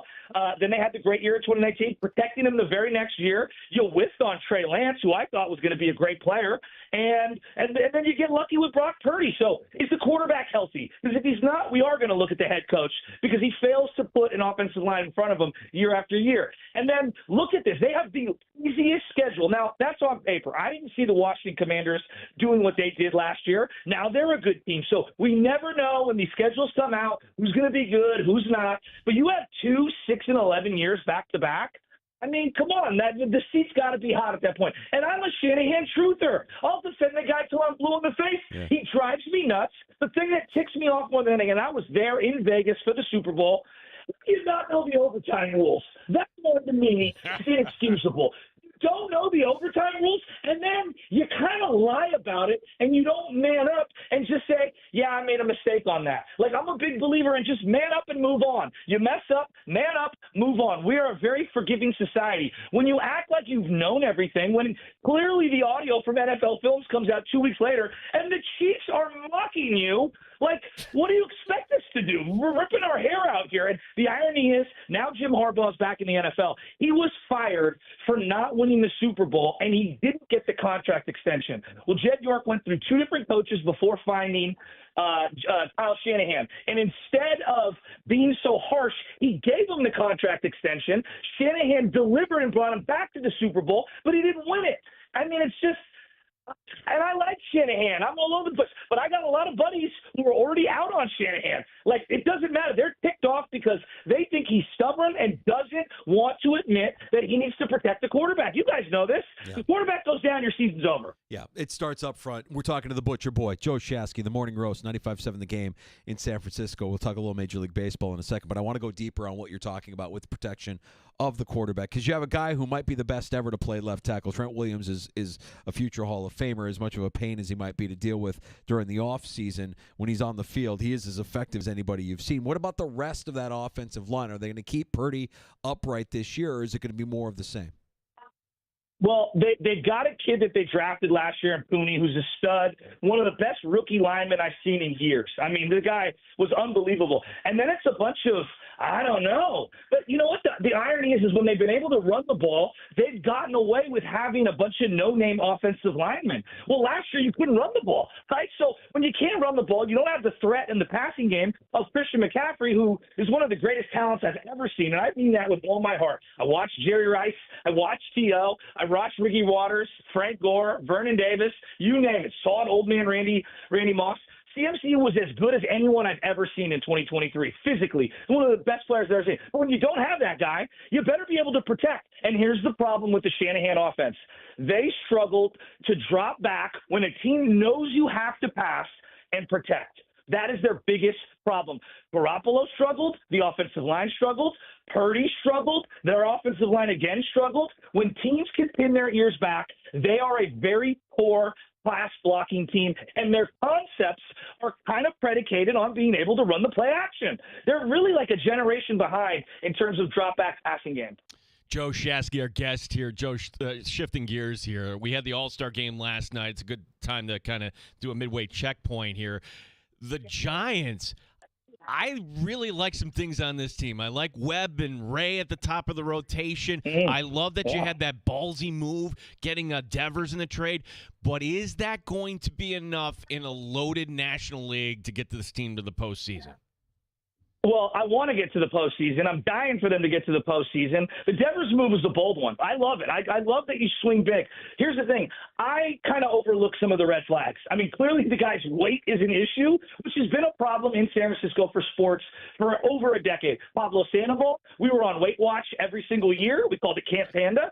Debo Samuel, we've been on him for his weight. Trent Williams, who needs an IV every other game, we were on him for his weight and staying in shape. And we've done this with Draymond Green, who's a Hall of Famer, who says every year, yeah, I'll play myself into shape. No, Draymond, we're going to need you to be ready to go from the beginning. We're not the 2018 Kevin Durant Warriors. So Devers' weight is an issue, and now his back's hurting. Still would have done the deal. I like the Giants. Still think they're about away. Guys, we are going up against one of the best teams of all time in the Dodgers, and I don't say that flippantly. You're talking about Ohtani, who is a first-ballot Hall of Fame talent, Freddie Freeman, class personified. Mookie Betts having a down year would be one of the best players on the Giants this year. Will Smith might win a batting title this year in the National League. He reminds me of Buster Posey. And they got a guy in Yamamoto who's one of the best pitchers in the game. You contrast that also with the Padres, who are in on everyone and have a loaded roster. You have to swing one more deal for a legitimate bat. I love their pitching. It's can they hit enough? And the jury's still out. One of the best ballparks resides in San Francisco, and now the Giants are the front runner to host the 2028 All-Star Game. But there's a little bit more to this, Joe. Tell us why this is exciting news, not just for the Giants, not just for your area, but for Major League Baseball. Well, there's a couple things. I mean, we haven't had an All-Star game since 2007, which was Bonds' final year. You know, when you build a new stadium, you get promised you're going to have an All-Star game or this and the other. We had the NBA All-Star game this year at Chase Center in San Francisco. We have the Levi's Super Bowl 60 this year at Santa Clara, which is about 45 minutes to an hour outside of San Francisco. So all the festivities will be here locally. But having baseball come back to the Bay for an All-Star game, it's long overdue, guys. I mean, I know I'm biased. It's one of the best ballparks in the world. And what's great about it, I'm a native San Franciscan. You know, the city is not perfect, all right? Well, no major city is perfect. Trust me, I'm wanting a safer, better community for my kid, just like everyone else out there. Well, but I'm telling you, we are trending in the right direction. Do not believe the hype. We have a new mayor. I've coached his son for a long time in baseball. He's a good dude. He's slowly working things better here in San Francisco. We are turning it around. And this is another signal that big corporations do believe in San Francisco and in the Bay Area. And I'm telling you, when the sun is out and it's not foggy and windy and cold, our stadium is as good as anyone's in the world, any sport. It is a magical place. And I'm so thrilled that they get to have it. And honestly, I want to see them do something for Barry Bonds as I watch Alex Rodriguez, who I love Alex Rodriguez, but he served the longest suspension in the history of baseball. He's on the pregame. He's on the pregame for your All-Star game. You got Big Papi, who was in the Mitchell Report with Barry Bonds. They're allowed back into baseball's fraternity. Yet for whatever reason, Bonds isn't allowed back in. I'm hoping by 2028 we're able to say, hey, these things happened, but this guy still needs to be honored. Yeah, just a quick Bond story. I was in Kansas City over the weekend, Joe, went to the Negro League Museum, and it's fantastic for anybody who goes there. And two of the biggest donations they ever received, Ichiro and Bonds. Barry Bonds, actually. Really? So, yep, Bonds went there, bought a ton of gear, wrote a check on the spot. Yeah, I never heard that story, but that was from a reliable source out there. Joe Shasky Let me tell you. Yeah. let me tell you some Bonds stuff. My uncle played with Bonds growing up in high school. And look, all the stuff is true. He did treat the media poorly. He was jaded because of the way his dad was treated. You know, my dad grew up, he thought Bobby Bonds was as talented as Willie Mays. All right? Like, that's how good my dad thought of his father. And his father bounced around teams, and that jaded him. There's no other way around it. You see a lot of former athletes' sons, Steph Curry in this market, Klay Thompson was in this market for a long time. You see a lot of those guys now in the bigs. They weren't as jaded as what Bonds was. It is true. He treated people like crap. But behind the scenes, one-on-one, I've seen what he's done for the community, fixing up fields. I coach a lot of baseball teams. He has been very influential. He just doesn't do it in front of cameras. So the guy is a very complicated individual. Look, I know he did roids. We all know he did roids. I'm not taking that away. I'm not going to argue that. I know it. But these things happened, and we have to find a way to recognize the history. I'm not saying he's an angel. He's far from it. But my God, guys, we all celebrated it. All the journalists made money off of it. Major League Baseball built a stadium for him on the back of that. Like, all these TV deals were made on the back of Sosa, McGuire, Clemens, and Barry Bonds. Let's forgive and move on. And also, Barry needs to be a little humble publicly, and I think it would go a long way. Yeah, Joe, look, on the heels of that 2028 All-Star game that is up for bid, that may be going to San Francisco, I was actually stunned. Manfred gets up there yesterday and says, yeah, we'd be totally fine with having our players participate in the 2028 Olympics. You're kidding me. I look at the NHL, and they don't want to do it. You hear Mark Cuban, no, we shouldn't do that. And here's baseball saying something smart, like, yeah, here's our product, world. Come and sample it. Okay, maybe that comes at the expense of the All-Star game. No, it doesn't. I mean, are we actually going to see an All-Star game in San Francisco, and then having a team represented by Shohei Ohtani in Japan against a U.S. team at Dodger Stadium? Joe, if that's the case, sign me up for that. No, I'm all about it. I just have a hard time thinking the owners who are paying $400 million, let's say Rafi Devers, $300 million. Like, I could barely get Rafi in the lineup for the Giants. You think I want him risking his back and his groin right now when he's 200 pounds overweight for the Dominican Republic team? Like, I'm just being real. If I was the one writing that check, I would be very hesitant. I mean, guys, we couldn't even finish. I like the idea of the swing-off last night. We couldn't even finish the game last night because pitchers like Robbie Ray, who's on the Giants, pitched on Sunday. And there's not a chance in hell Buster Posey, who's the GM of the Giants, wants Robbie Ray to even throw one pitch in that game. So do I think that they want to be involved in the Olympics? Sure. Do I think the owners want to be involved? Absolutely not. I don't. I really don't. I think they only care about their own pockets, and I don't blame them. Joe, now, if you don't mind, I'd like to get to the real reason why we invited you on the Sports Bar this afternoon. It was fun talking Giants baseball and Niners football, but you had the opportunity to talk to a legend amongst fans in the baseball community on your show. Tell us the saga of Marlins Man, because Marlins Man, if you watch baseball, you see him. He's the guy behind home plate. He's at every big game. He's in the bright orange jersey, and he was on your show earlier this week. What's his story, Joe? I mean, this guy, well, first off, I first found out about him during the Giants postseason run against the Detroit Tigers when they went to the World Series in 2012. This guy in an orange jersey just starts popping up behind home plate. Now, we were wearing orange because we're black and orange, the Giants, but it was a Marlins jersey. Yeah, and I'm like, who is this guy with the visor? What's going on here? The next thing you know, he's partying 2 years later at the World Series against the Royals with E40, who's this big rapper who's been around for 30 years here in the area, and everyone's like, what is going on here? So I always kind of looked at him side-eyed as this rich, I don't know, philanthropist, party boy. I didn't know what to make of him, and we had him on today.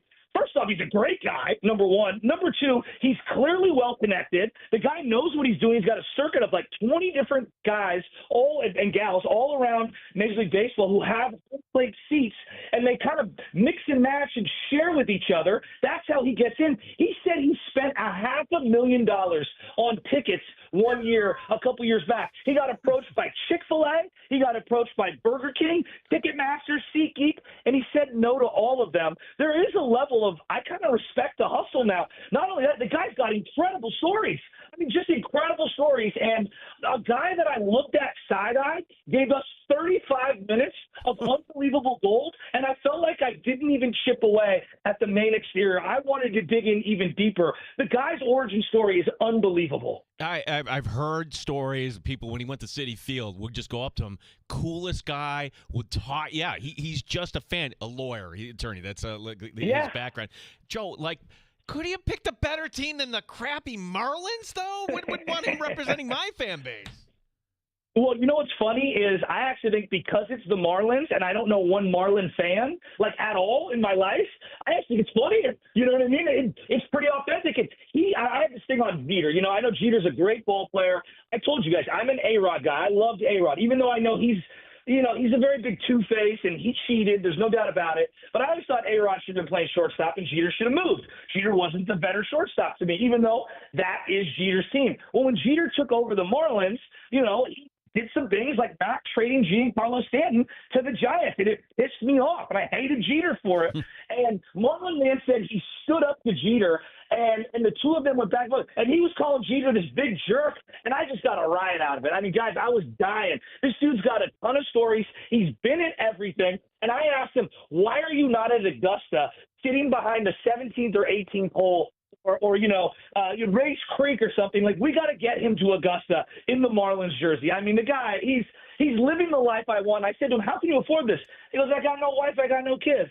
Yeah. And then I felt even more envious after he said that. Yeah, we have somebody on our staff that could be the next Terrible Take Timmy could be the next Marlins guy if he really wanted to, if he saves up his ducats. Joe, it's great having you on with us as always. Love talking to you. Love getting caught up. For people that don't know, that aren't initiated, that aren't familiar with the Morning Roast, let them know where they can get it.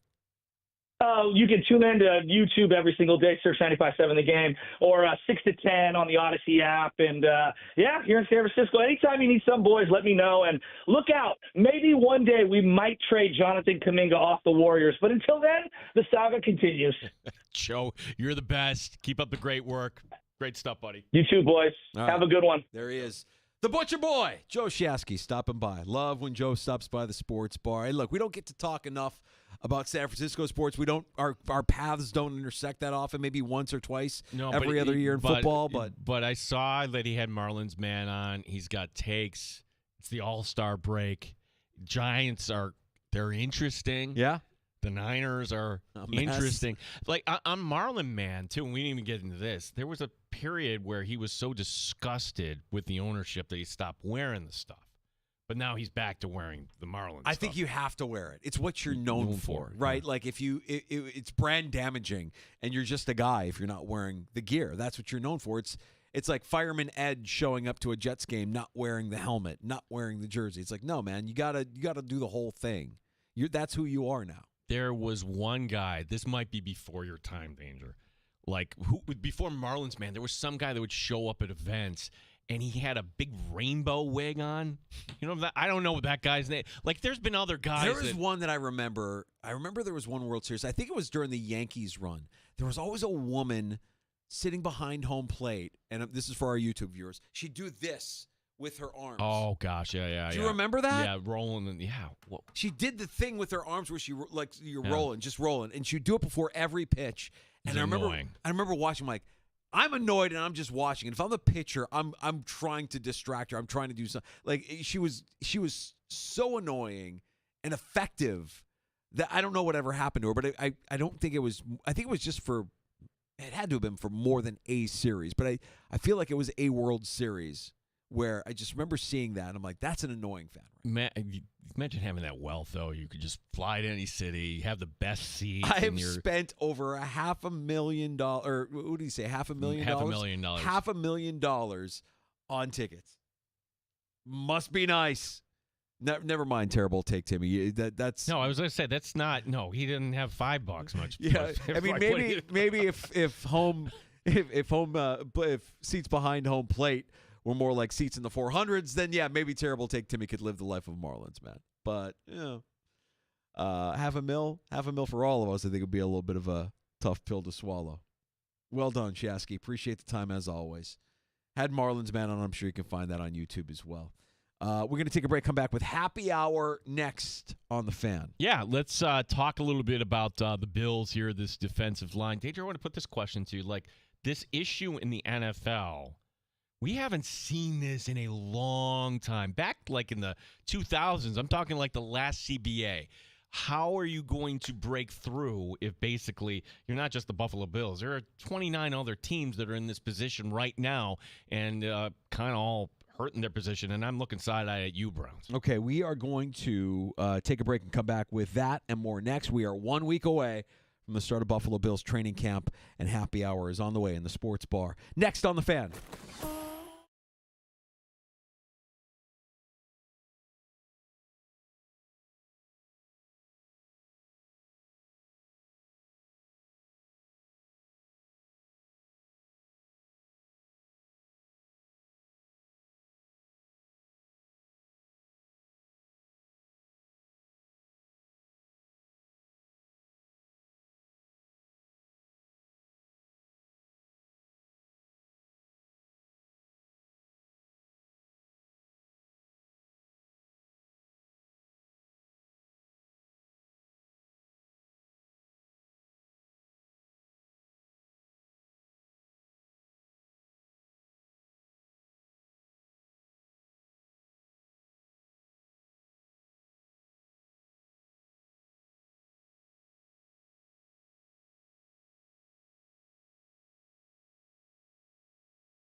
Rochester. And streaming online and in the Odyssey app at The Fan Rochester. The sports leader, 95.7 FM and AM 950. The Fan Rochester. An Odyssey sports station. The Fan Rochester. Sports Update. Sabres schedule is out. The season will open at home against the New York Rangers on Thursday, October the 9th. The team today signing a defenseman on a two-way contract, Jake Leschyshyn.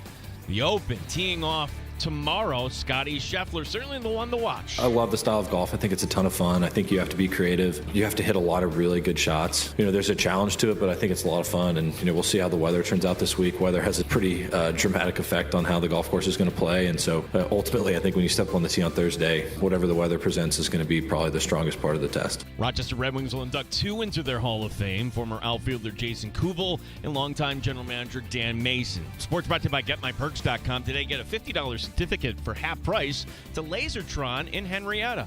Gene Battaglia, the sports leader, 95.7 FM and AM 950, The Fan Rochester.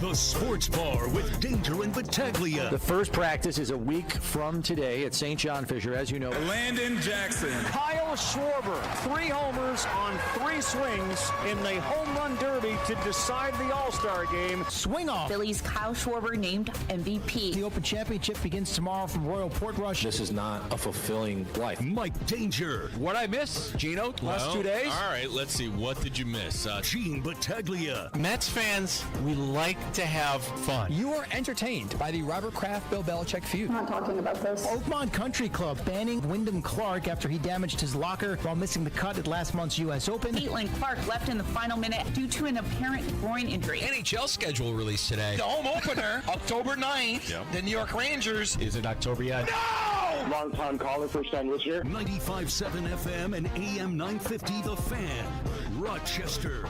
Fun afternoon this far here in the Sports Bar with Danger and Battaglia. Feels good to be back. Appreciate Joe Shasky stopping by, co-host of the Morning Roast, 95.7 The Game in San Francisco. Also, Joe Yurden, noted hockey, who stopped by to break down the Sabres schedule release today, who joined us in the 3 o'clock hour. If you missed either of those conversations and you're a podcast listener, go to your favorite platform, Spotify, Apple Podcasts. The free-to-download Odyssey app is available for you. Just search out the Sports Bar. You'll get all of our guest appearances for you there.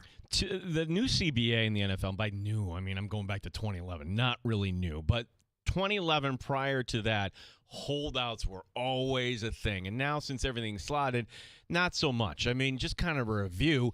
You had a number 1 overall pick in Jamarcus Russell. Season begins. He's not signed by the Raiders, okay? He doesn't get there till a few weeks later. Michael Crabtree with the 49ers, not signed until week 5. Bryant McKinney, remember him, Vikings tackle? He didn't get signed in November.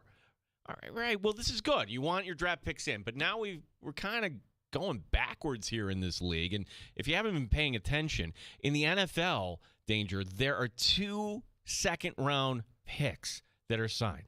That's it. Really? 30 unsigned picks. What's the hang up here? It's very simple. That the 2 guys that were signed, the one by Cleveland and the one by Houston, both got guaranteed deals. First time for guaranteed money. So when you look at a team, say a player like Seattle, Nicky Manwari, a guy that we really liked in the draft process, well, he's the next on the clock and he's unsigned. Do the Seahawks cave here?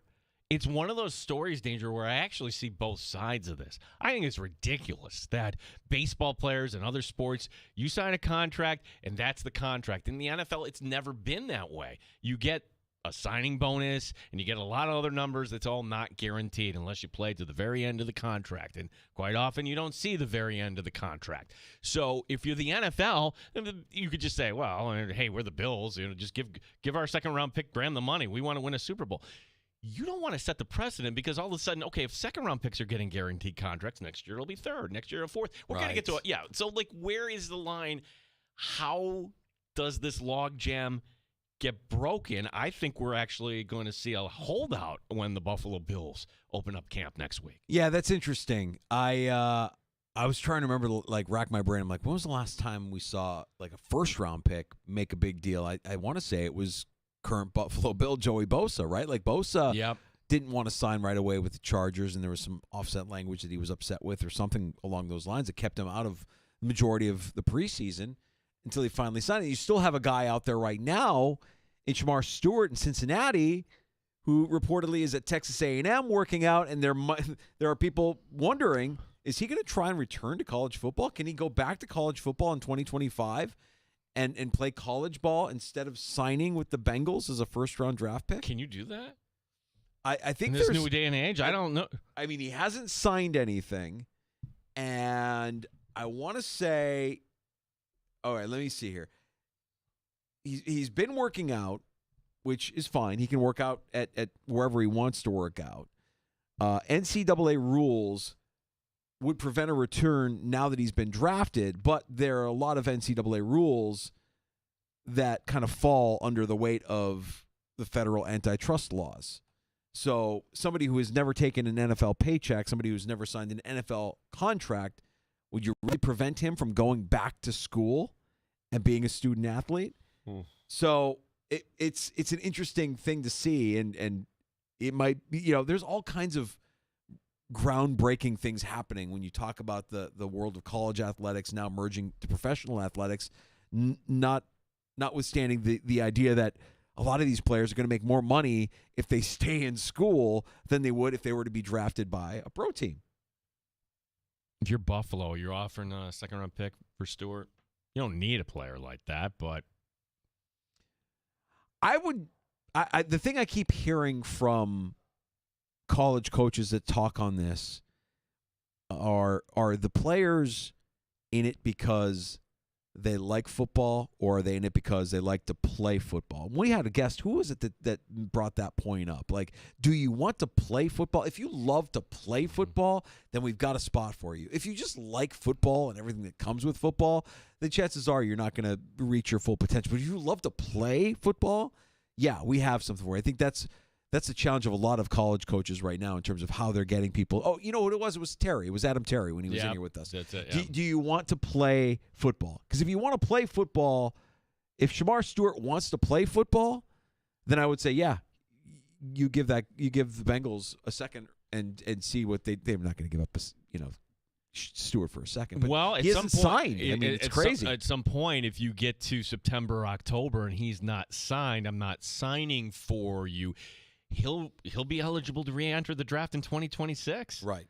Assuming he doesn't go up to Canada, because then that's a whole other can of worms. I don't see that, but people are bringing up that possibility. Well, yeah, and a bunch of the CFL teams have, like, one of the I can't remember which CFL team has the rights to Shedeur, right? But, like, if Shedeur doesn't play in the NFL, he can play a year in the CFL. There's more options than ever, and there's more opportunities than ever for these guys to make money, and it starts in the college game now. So for some of them, they might just prefer to stay in college. But to get back to the second rounder thing, if you're an owner in the NFL, are you looking at Cleveland like, really, again? You did this again to us. Again.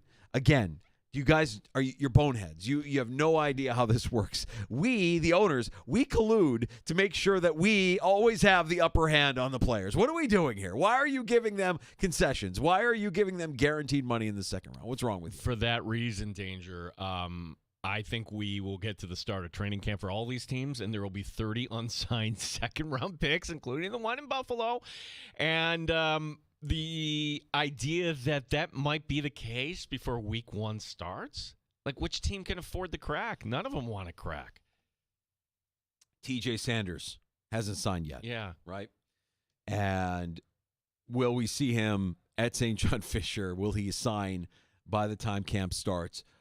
I mean, if the owners collude, I'm using huge exaggerated air quotes here, the players can't? Like, do you think all these second rounders have, like, some kind of pact? Like, no, none of us sign. Do you think all the agents are calling one another? Because they're competitors, mind you, but we all get more. We all get more. We all get like more. Like they're all setting up some sort of Zoom.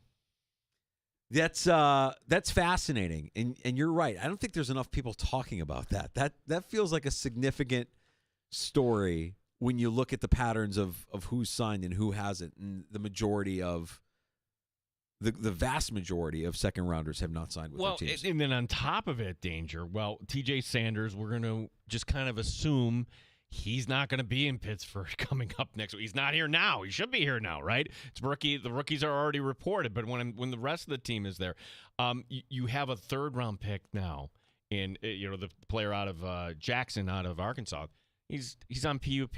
Right. So your second-round pick and your third-round pick may not be available next week. Thin defensive line at training camp, thin defensive line to start the season for the Buffalo Bills when you consider the suspensions. And you mentioned it, Landon Jackson will be placed on the PUP list to start training camp here. Now, he can return to practice at any time during training camp, but if he remains on the PUP list through roster cuts at the end of the preseason, he'll have to miss at least the first 4 weeks of the regular season. Again, I don't know how much we were going to see of Jackson. He's a rookie, but you need all the help you can get on that defensive line. You want a pass rush. Well, then remember Joey Bosa, we didn't see him. Remember, spring practices, you're not working out. I mean, is Bosa going to be ready to go? The answer with Joey Bosa is I don't need Joey Bosa, doing everything full tilt at Fisher. I don't, just as long as he's ready week one. But on the other hand, he's a player with significant injury history. So to me, the defensive line is question number one. Some people might say it's the safeties. I will listen to that. Some people may be looking at the battle between Tre'Davious White and the rookie first-round pick Maxwell Harrison. I think that's going to be exciting. But if this defensive line danger stays pat or slides back a little bit overall from where they were last year, and they didn't have a single guy get into double digits in terms of sacks, they don't have a game record, they don't develop that at all, then it's hard for me to imagine that when you're playing a premier quarterback in this league, whether that's going to be Jackson or Mahomes or Burrow or whoever this postseason, that's the one thing this team needs here this postseason, improved play on the defensive line. I wonder if coaches doghouse the second-rounders who aren't signing with their team. It's got to make McDermott seethe that one of the rookies isn't signed, isn't there, isn't in meetings. He's never been – you haven't had this since McDermott, like 2011. Like, legitimately, we are going backwards when it comes to all this. It'll be interesting. One thing that I was kind of off the grid the last 2 days, certainly had my nose in a book and a lot of meetings, but I did see my phone light up, and one of our regulars reached out to me, Brad in Rochester, and said, doesn't that Christian Benford deal look sweet today? And I'm like, I'm sorry, man. I'm completely tuned out. Please tell me. What did I miss? What did you miss? You missed this, and this was a big topic yesterday that, the Jets on Monday, hey, we signed Garrett Wilson. Yeah. Yay. But what's noteworthy about that, next year isn't the year for his fifth-year option. They're a little ahead of this. You didn't need to do this, but it's not money right now. It's an extension, so he's under contract until 2030 would be the next time he could cash in. Okay, that's interesting. I'll just put it that way. And then yesterday, Sauce Gardner, former number 4 overall pick, Sauce Gardner, and Sauce Gardner getting $85 million guaranteed at corner. $85 million guaranteed at corner, the most ever for a cornerback in the NFL. Just like Garrett Wilson, you didn't need to do that. He's not eligible for his 5th year until next year. Okay, the Jets are trying to make a statement that these are our 2 cornerstones. That's fine. Are they trying to make a statement to the rest of the league as well that, hey, if you come to the Jets, if you play for the Jets, if you not to the rest of the league, but to players that are coming in, rookies, potential rookies down the road, like, we take care of ours and we take care of them handsomely and early. I think they had to do this from a PR standpoint because the owner's kind of a knucklehead, and stories kind of got around how the son is going in, handing out game balls. And is this really a good place that you want to go to? Yeah. And you look at how last season, well, you know what? Here are 2 guys that we value, we drafted high. That's fine. But to Brad's point and everybody else's point, too, on this, $85 million guaranteed for Sauce Gardner. 37.6 for Christian Benford. What is Christian Benford feeling? Is there any regret for saying, yes, I will take less money? Because he had a better season than Sauce Gardner last year, that's for sure. 100%. And Christian Benford, to me, should have been the James Cook storyline where, hey, you may not like it, but I get it. Christian Benford, I thought, was going to be headed to remember, he can't be 5th-year option. He's a late-round pick. Yeah. Great pick by Brandon Beat. The fact that Christian Benford settled for that, if I'm Benford's representation, you can't redo the deal now. But do you call Brandon Beane and say, look, gentleman's agreement. Can we talk next year? Can we talk? And the answer can't be no. No, the answer has to be, let's see how this season goes, and then we'll talk. You have to lay the groundwork because you saw Josh Allen. Like, it's not really applies here, this analogy, but the Bills no team really should let their quarterback get to that position.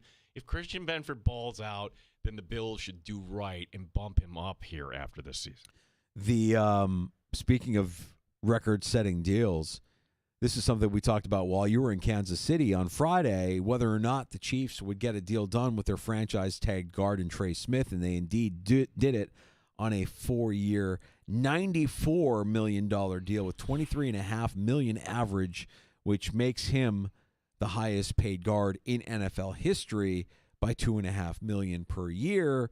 So Trey Smith stays with the Chiefs. Which, if I'm building a team, and I get it, he's one of the best guards in the league, blah, blah, blah, and it's the Super Bowl team, blah, blah, blah. I'm paying tackles and maybe my center. To me, the guard position, it's great to have a guard like a Quentin Nelson or somebody like that can, blast these big holes. But David Edwards, to me, the Bills brought him. He's a guy. He's a bargain. Yeah. Osiris Torrance. Are you going to be offering him big money? I'm not so sure. Finally, best for last, and I don't know how much of this you talked about yesterday with Terrible Take Timmy in my absence, Gino. I wouldn't be mad if you did, because I know how dependent we are this time of year for a little hot uniform talk. I find it interesting that you called it hot. They're absolutely disgusting if you're talking about the Chargers look. Tim and I agreed on this. The Chargers look is an abomination. Thank you. We're on the same page. The Chargers, this is an example of it ain't broke, you don't need to fix it. Like, the Chargers unis for generations, I think, have been the standard, the gold standard in the NFL. Yeah, I would see what you did there. The best of the best. But to go with that's the difference is it wasn't gold, it's yellow. It's gross, yeah. For people like that say, your colors are gold and whatever, like the Packers aren't green and gold. Sorry, Green Bay fan. So for the that's yellow. For the example here, 49ers. Gold. Packers. Yellow. Saints. Gold. Notre Dame. Gold. Chargers. Yellow. Yellow. Right. Why do we call that gold? It's not gold. That's yellow. Those are yellow uniforms. They're atrocious. Let's picture Danger. Like, my folks, they got to 50 years. It was great. We had a party, and everything was in gold. It wasn't in yellow. Yeah, it wasn't the yellow anniversary. Like a yellow anniversary. We're the Packers. We're green and gold. No, you're not. That is not gold. That is yellow. You're the Steelers. That is not. I mean, the Steelers are pretty clear. Black and yellow, right? They don't say black and gold. Yeah, those are hideous. They also mentioned that they're going to have the powder blue pants as an option to go with their main powder blue and white jerseys. So could we see a little bit more powder blue, like the powder blue on powder blue for the Chargers? I don't like that look, and they didn't need to mess with it because they have some of the best threads in all of sports. Disappointed by that. It's to me, the yellow on yellow represents the worst, the color rush. Remember the color rush thing they used to do? Yeah. Gross. Look,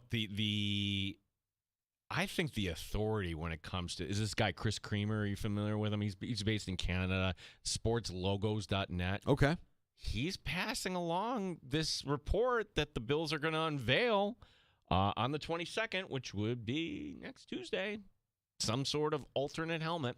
Day before training camp starts. Yeah. How convenient. Good. Can't wait.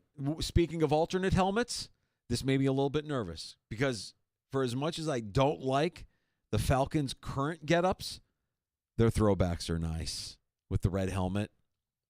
I dig. It's clean, with the black jersey, red helmet. Yeah. It's nice, and they're going to make that helmet, that get-up, their primary look for 3 primetime games, including Week 6 when they host the Buffalo Bills. I'm a little nervous about that. Look good, play good. You know how it goes. Yeah, that's danger. When that schedule came out, I was like, ooh, I don't like that game because the home underdog on Monday Night Football, and the Falcons are going to be one of these teams that I think Penix is going to unlock a lot of stuff there, and getting Arthur Smith out, obviously, too, from long ago. It's a trap. Yeah, it's the Bills are not. With apologies to John and Rochester, they're not going to go 17-0. Okay, Oh. It's like no, Really? Right. And if you had to guess, are the Bills more likely to lose on the road or at home? I would say the road. They're more likely to lose. So that's kind of a tough one for Buffalo.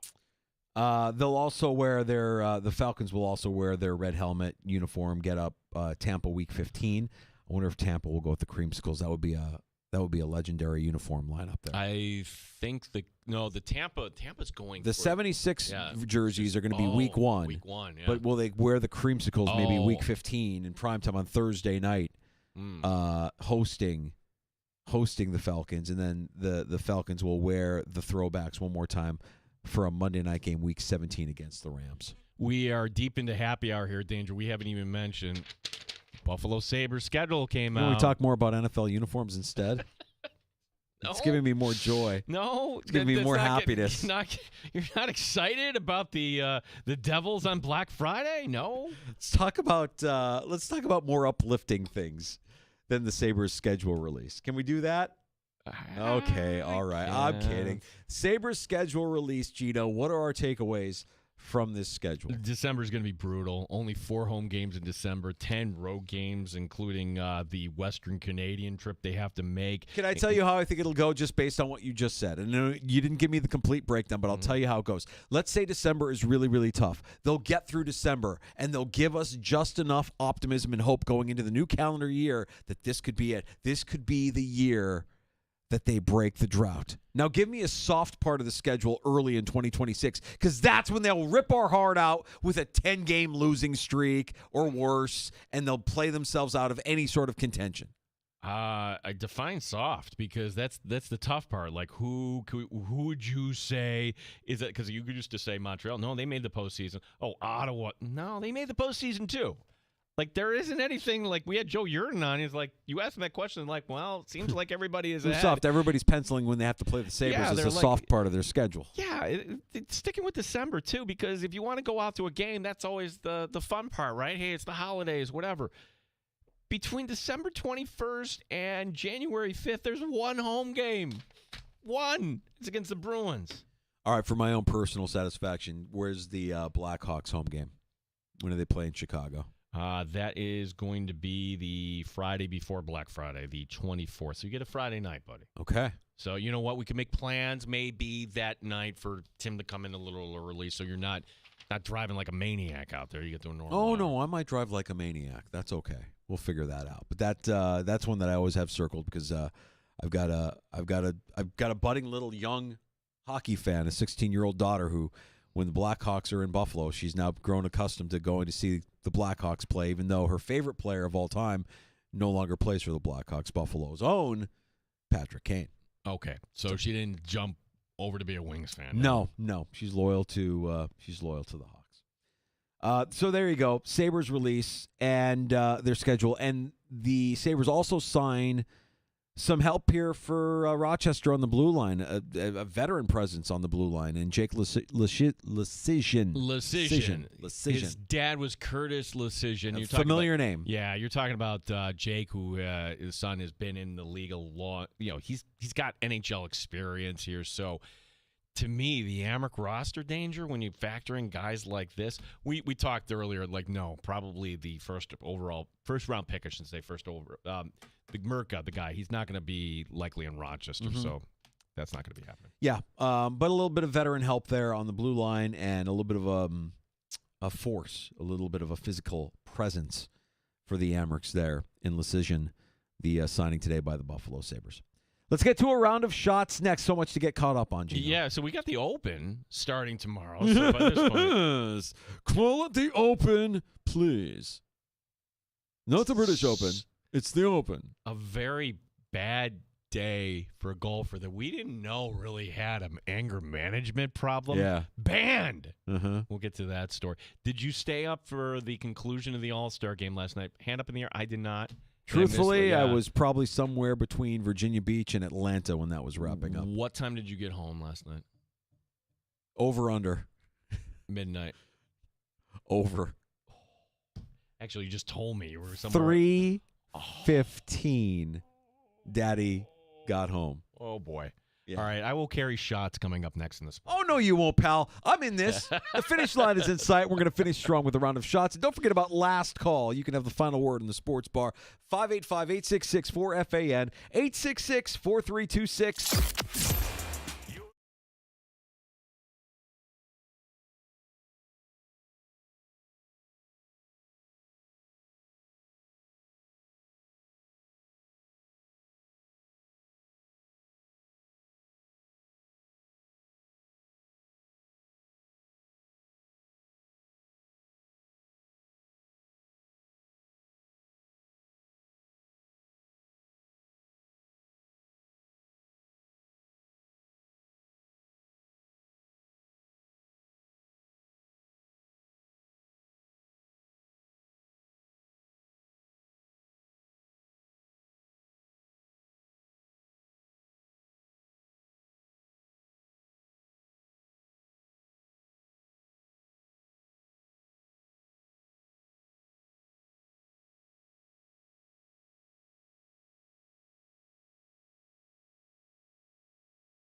Sports Update.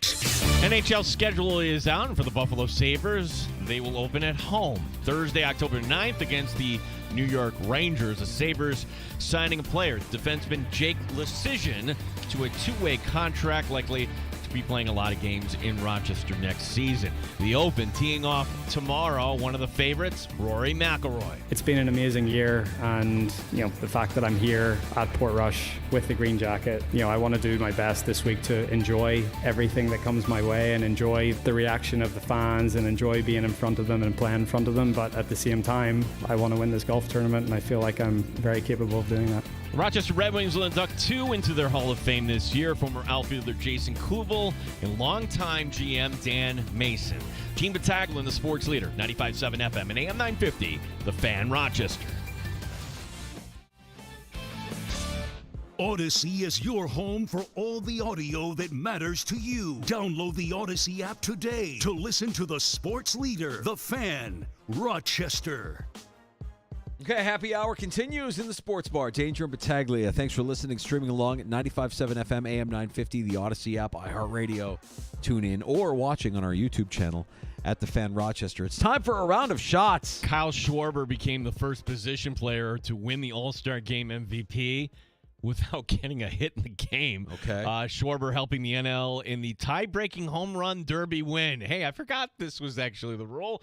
Breaking a 6-6 tie rather than go to extra innings. Major League Baseball changed the format back in 2022.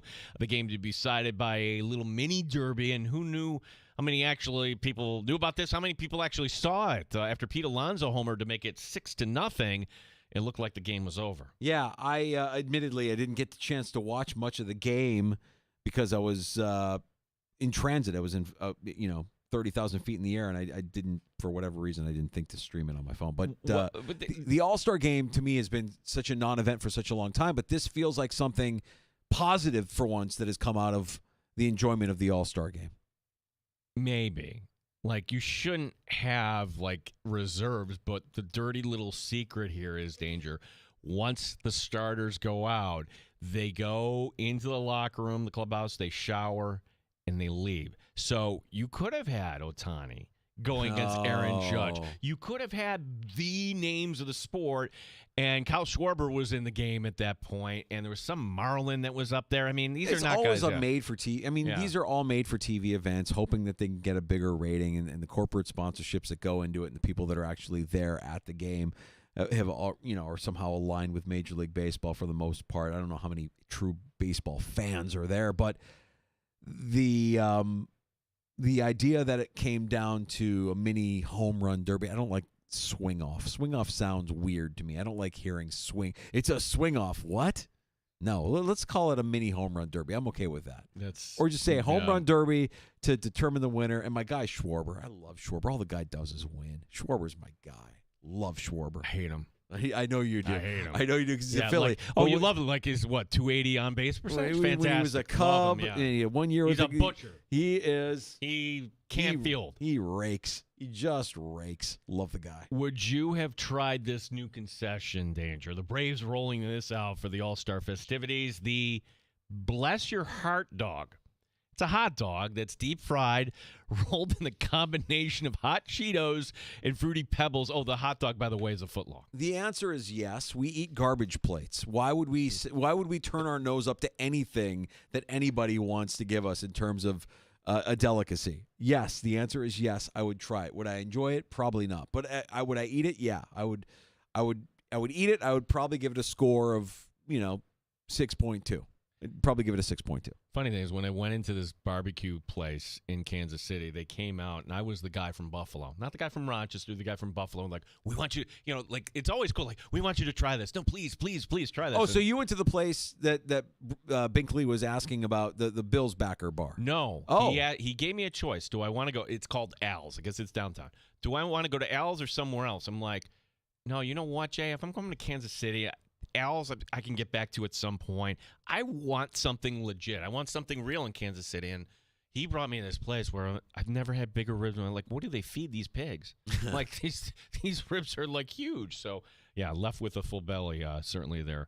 Talk about things that go into your body. Absolutely shameful behavior by golfer Wyndham Clark. Yes. Wyndham Clark. Wyndham Clark. Yes. He's been banned. No joke. Banned from the property. Banned. Of Oakmont Country Club. Clark missed the cut there at the U.S. Open last month. Now, following the round, he did some serious damage, and they put out the photos of this to the clubhouse. The ban means that he can no longer be on the property. Oakmont does host the U.S. Open again in 2033. Clark can be reinstated if he follows these steps. First of all, he has to make a full repayment for the damages. Secondly, he has to make a meaningful charitable donation to a charity of the club's choice. And he has to complete counseling and or anger management sessions. Imagine a golfer being public enemy number one anywhere. Golf is sometimes unserious, right? Like, I just view it as kind of unserious. Like, imagine this guy being, first imagine a golfer being public enemy number one. Then imagine a golfer named Wyndham Clark being the guy that you've got the wanted poster up for because of what he did to your precious clubhouse. I thought the golf story we were going to talk about, and this isn't new anymore because it's gone viral. And when I saw it, I'm like, it got shared in our neighborhood thread. I can't remember if it was Timmy Parmesan. You've heard me talk about my neighbor. Somebody sent it around, and or maybe it was Tom. Tom may have sent it because he's a hockey guy. And when I saw this, I'm like, yeah, I don't know that I need to see a guy get beat up. But man, when I watched the video, I'm like, no, that was worth it. The guy deserved what he got. That was former NHL enforcer Nick Tarnasky, not only beating up a guy who was trying to chest him up, who was drunk out of his mind, but narrating it as he was doing it with each landing blow. Bam! Bam! Like he's Emerald dishing out seasoning. Dude, he's a former Amerk. Yeah. 2012, 2013. He was the enforcer here. Just punishing this guy. Throwing him around like a rag doll, completely embarrassing this tough guy who thought it would be a good idea to come at a former NHL enforcer north of the border. Got what he had coming to him. That was a video that I thought we were going to talk. That was the golf story I thought we were going to talk about. And truthfully, the Open is this weekend. We should be talking about what's going to be happening overseas.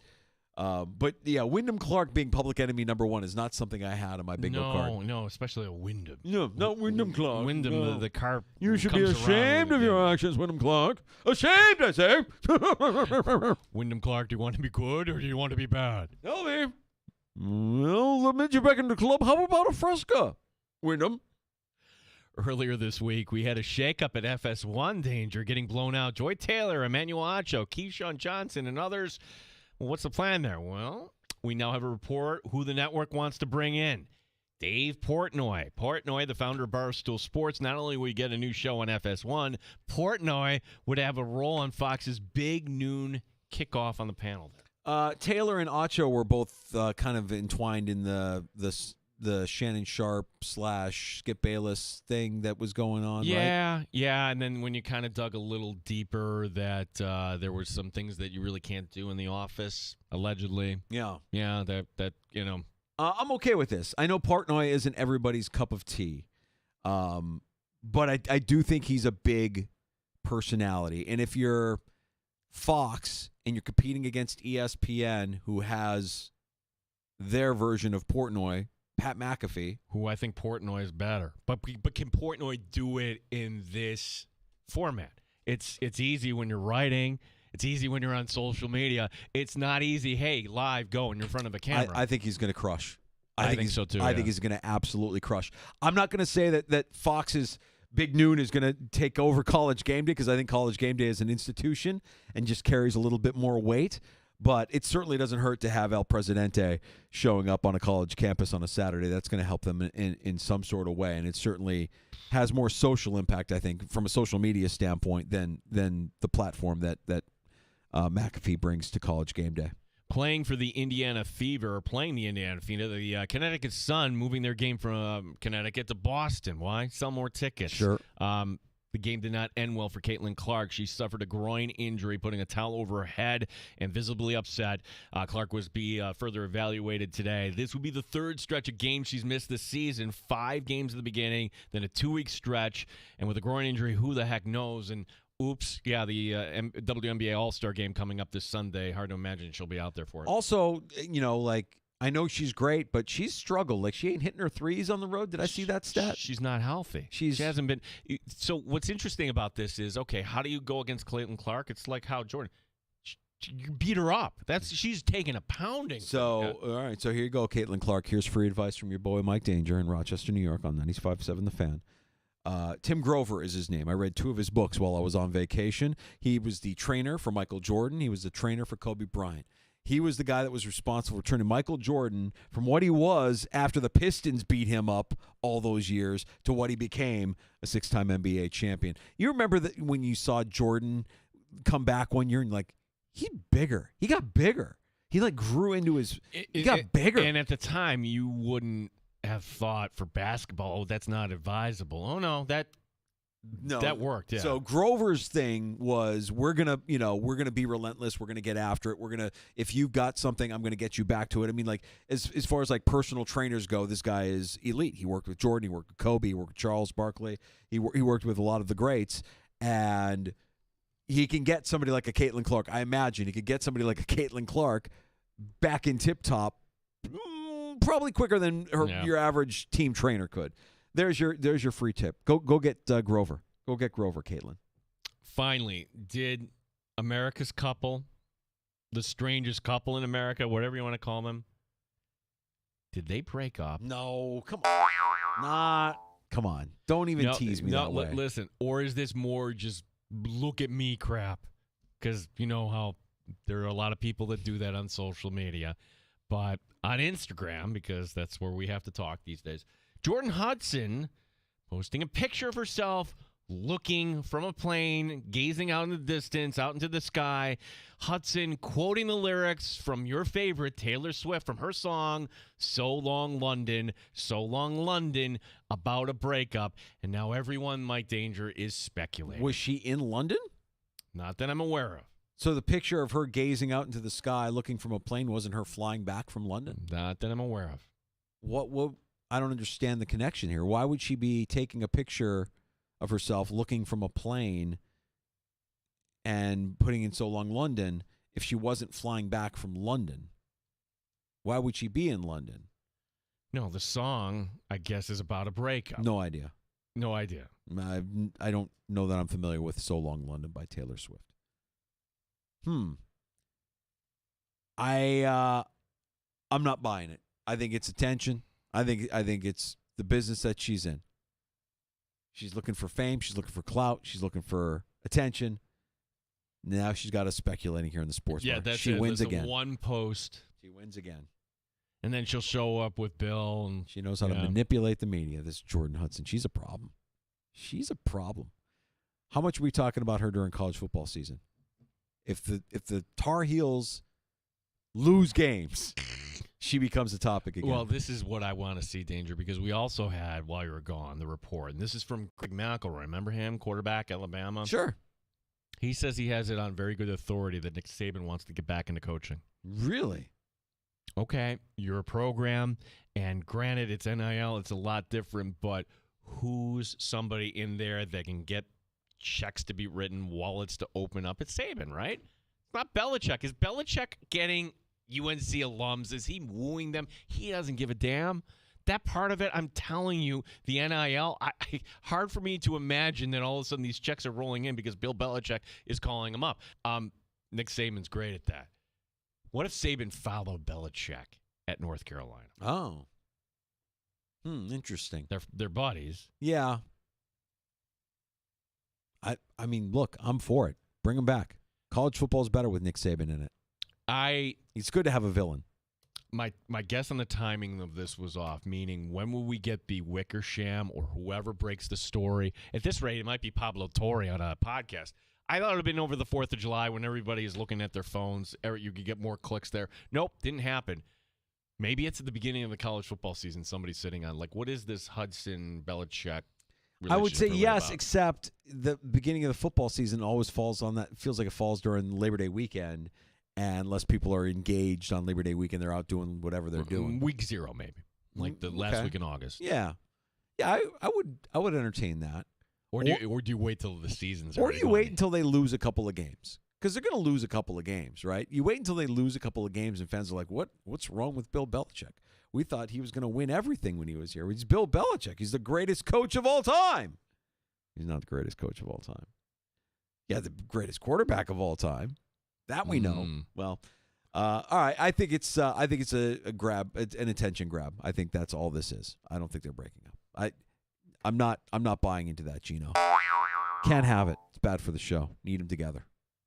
We've yet to come up with another box wine bet. By the way, the box is gone. Of course it is. It is gone. Of course it is. I didn't think it was going to survive Cape Cod. It didn't survive Cape Cod, did it? No. It was a little IV bag by the end of it. So. Fun show this afternoon, man. Really appreciate y'all stopping by and spending some time with us here in the Sports Bar, Rochester's only local sports talk show at 95.7 FM, AM 950. And, of course, if you're streaming on your phone or streaming on your desktop, laptop, iHeartRadio works. Odyssey, of course, our home online. Even tune in. And YouTube at The Fan Rochester on YouTube and on Twitch, where we stream live every afternoon from 3 until 6. We will be back with another episode tomorrow. I'm just kind of looking over show notes related this week. Oh, we got Bruce Exclusive stopping by. Yeah, he's stopping by Friday. Okay. And who's stopping by tomorrow? Well, tune in tomorrow to find out. We'll see what the world looks like. You might be getting a call from me tonight. Yeah. Hey, you want to be? Hey. Want to chop it up and talk some Buffalo Bills with us tomorrow at 3:25? What do you got going on? Feel free. So we will be back with more tomorrow, starting at 3. Again, if you missed Joe Shasky, the Butcher Boy, co-host of the Morning Roast at 95.7 The Game in San Francisco, or Joe Yurton covering the NHL for Bleacher Report, covering the Sabres noted hockey. You can get those conversations wherever you get your podcasts, Odyssey, Spotify, Apple Podcasts as well. Back tomorrow starting at 3. JR Sport Brief next. Have a great night. Thanks for listening to the Sports Bar on the Fan Rochester.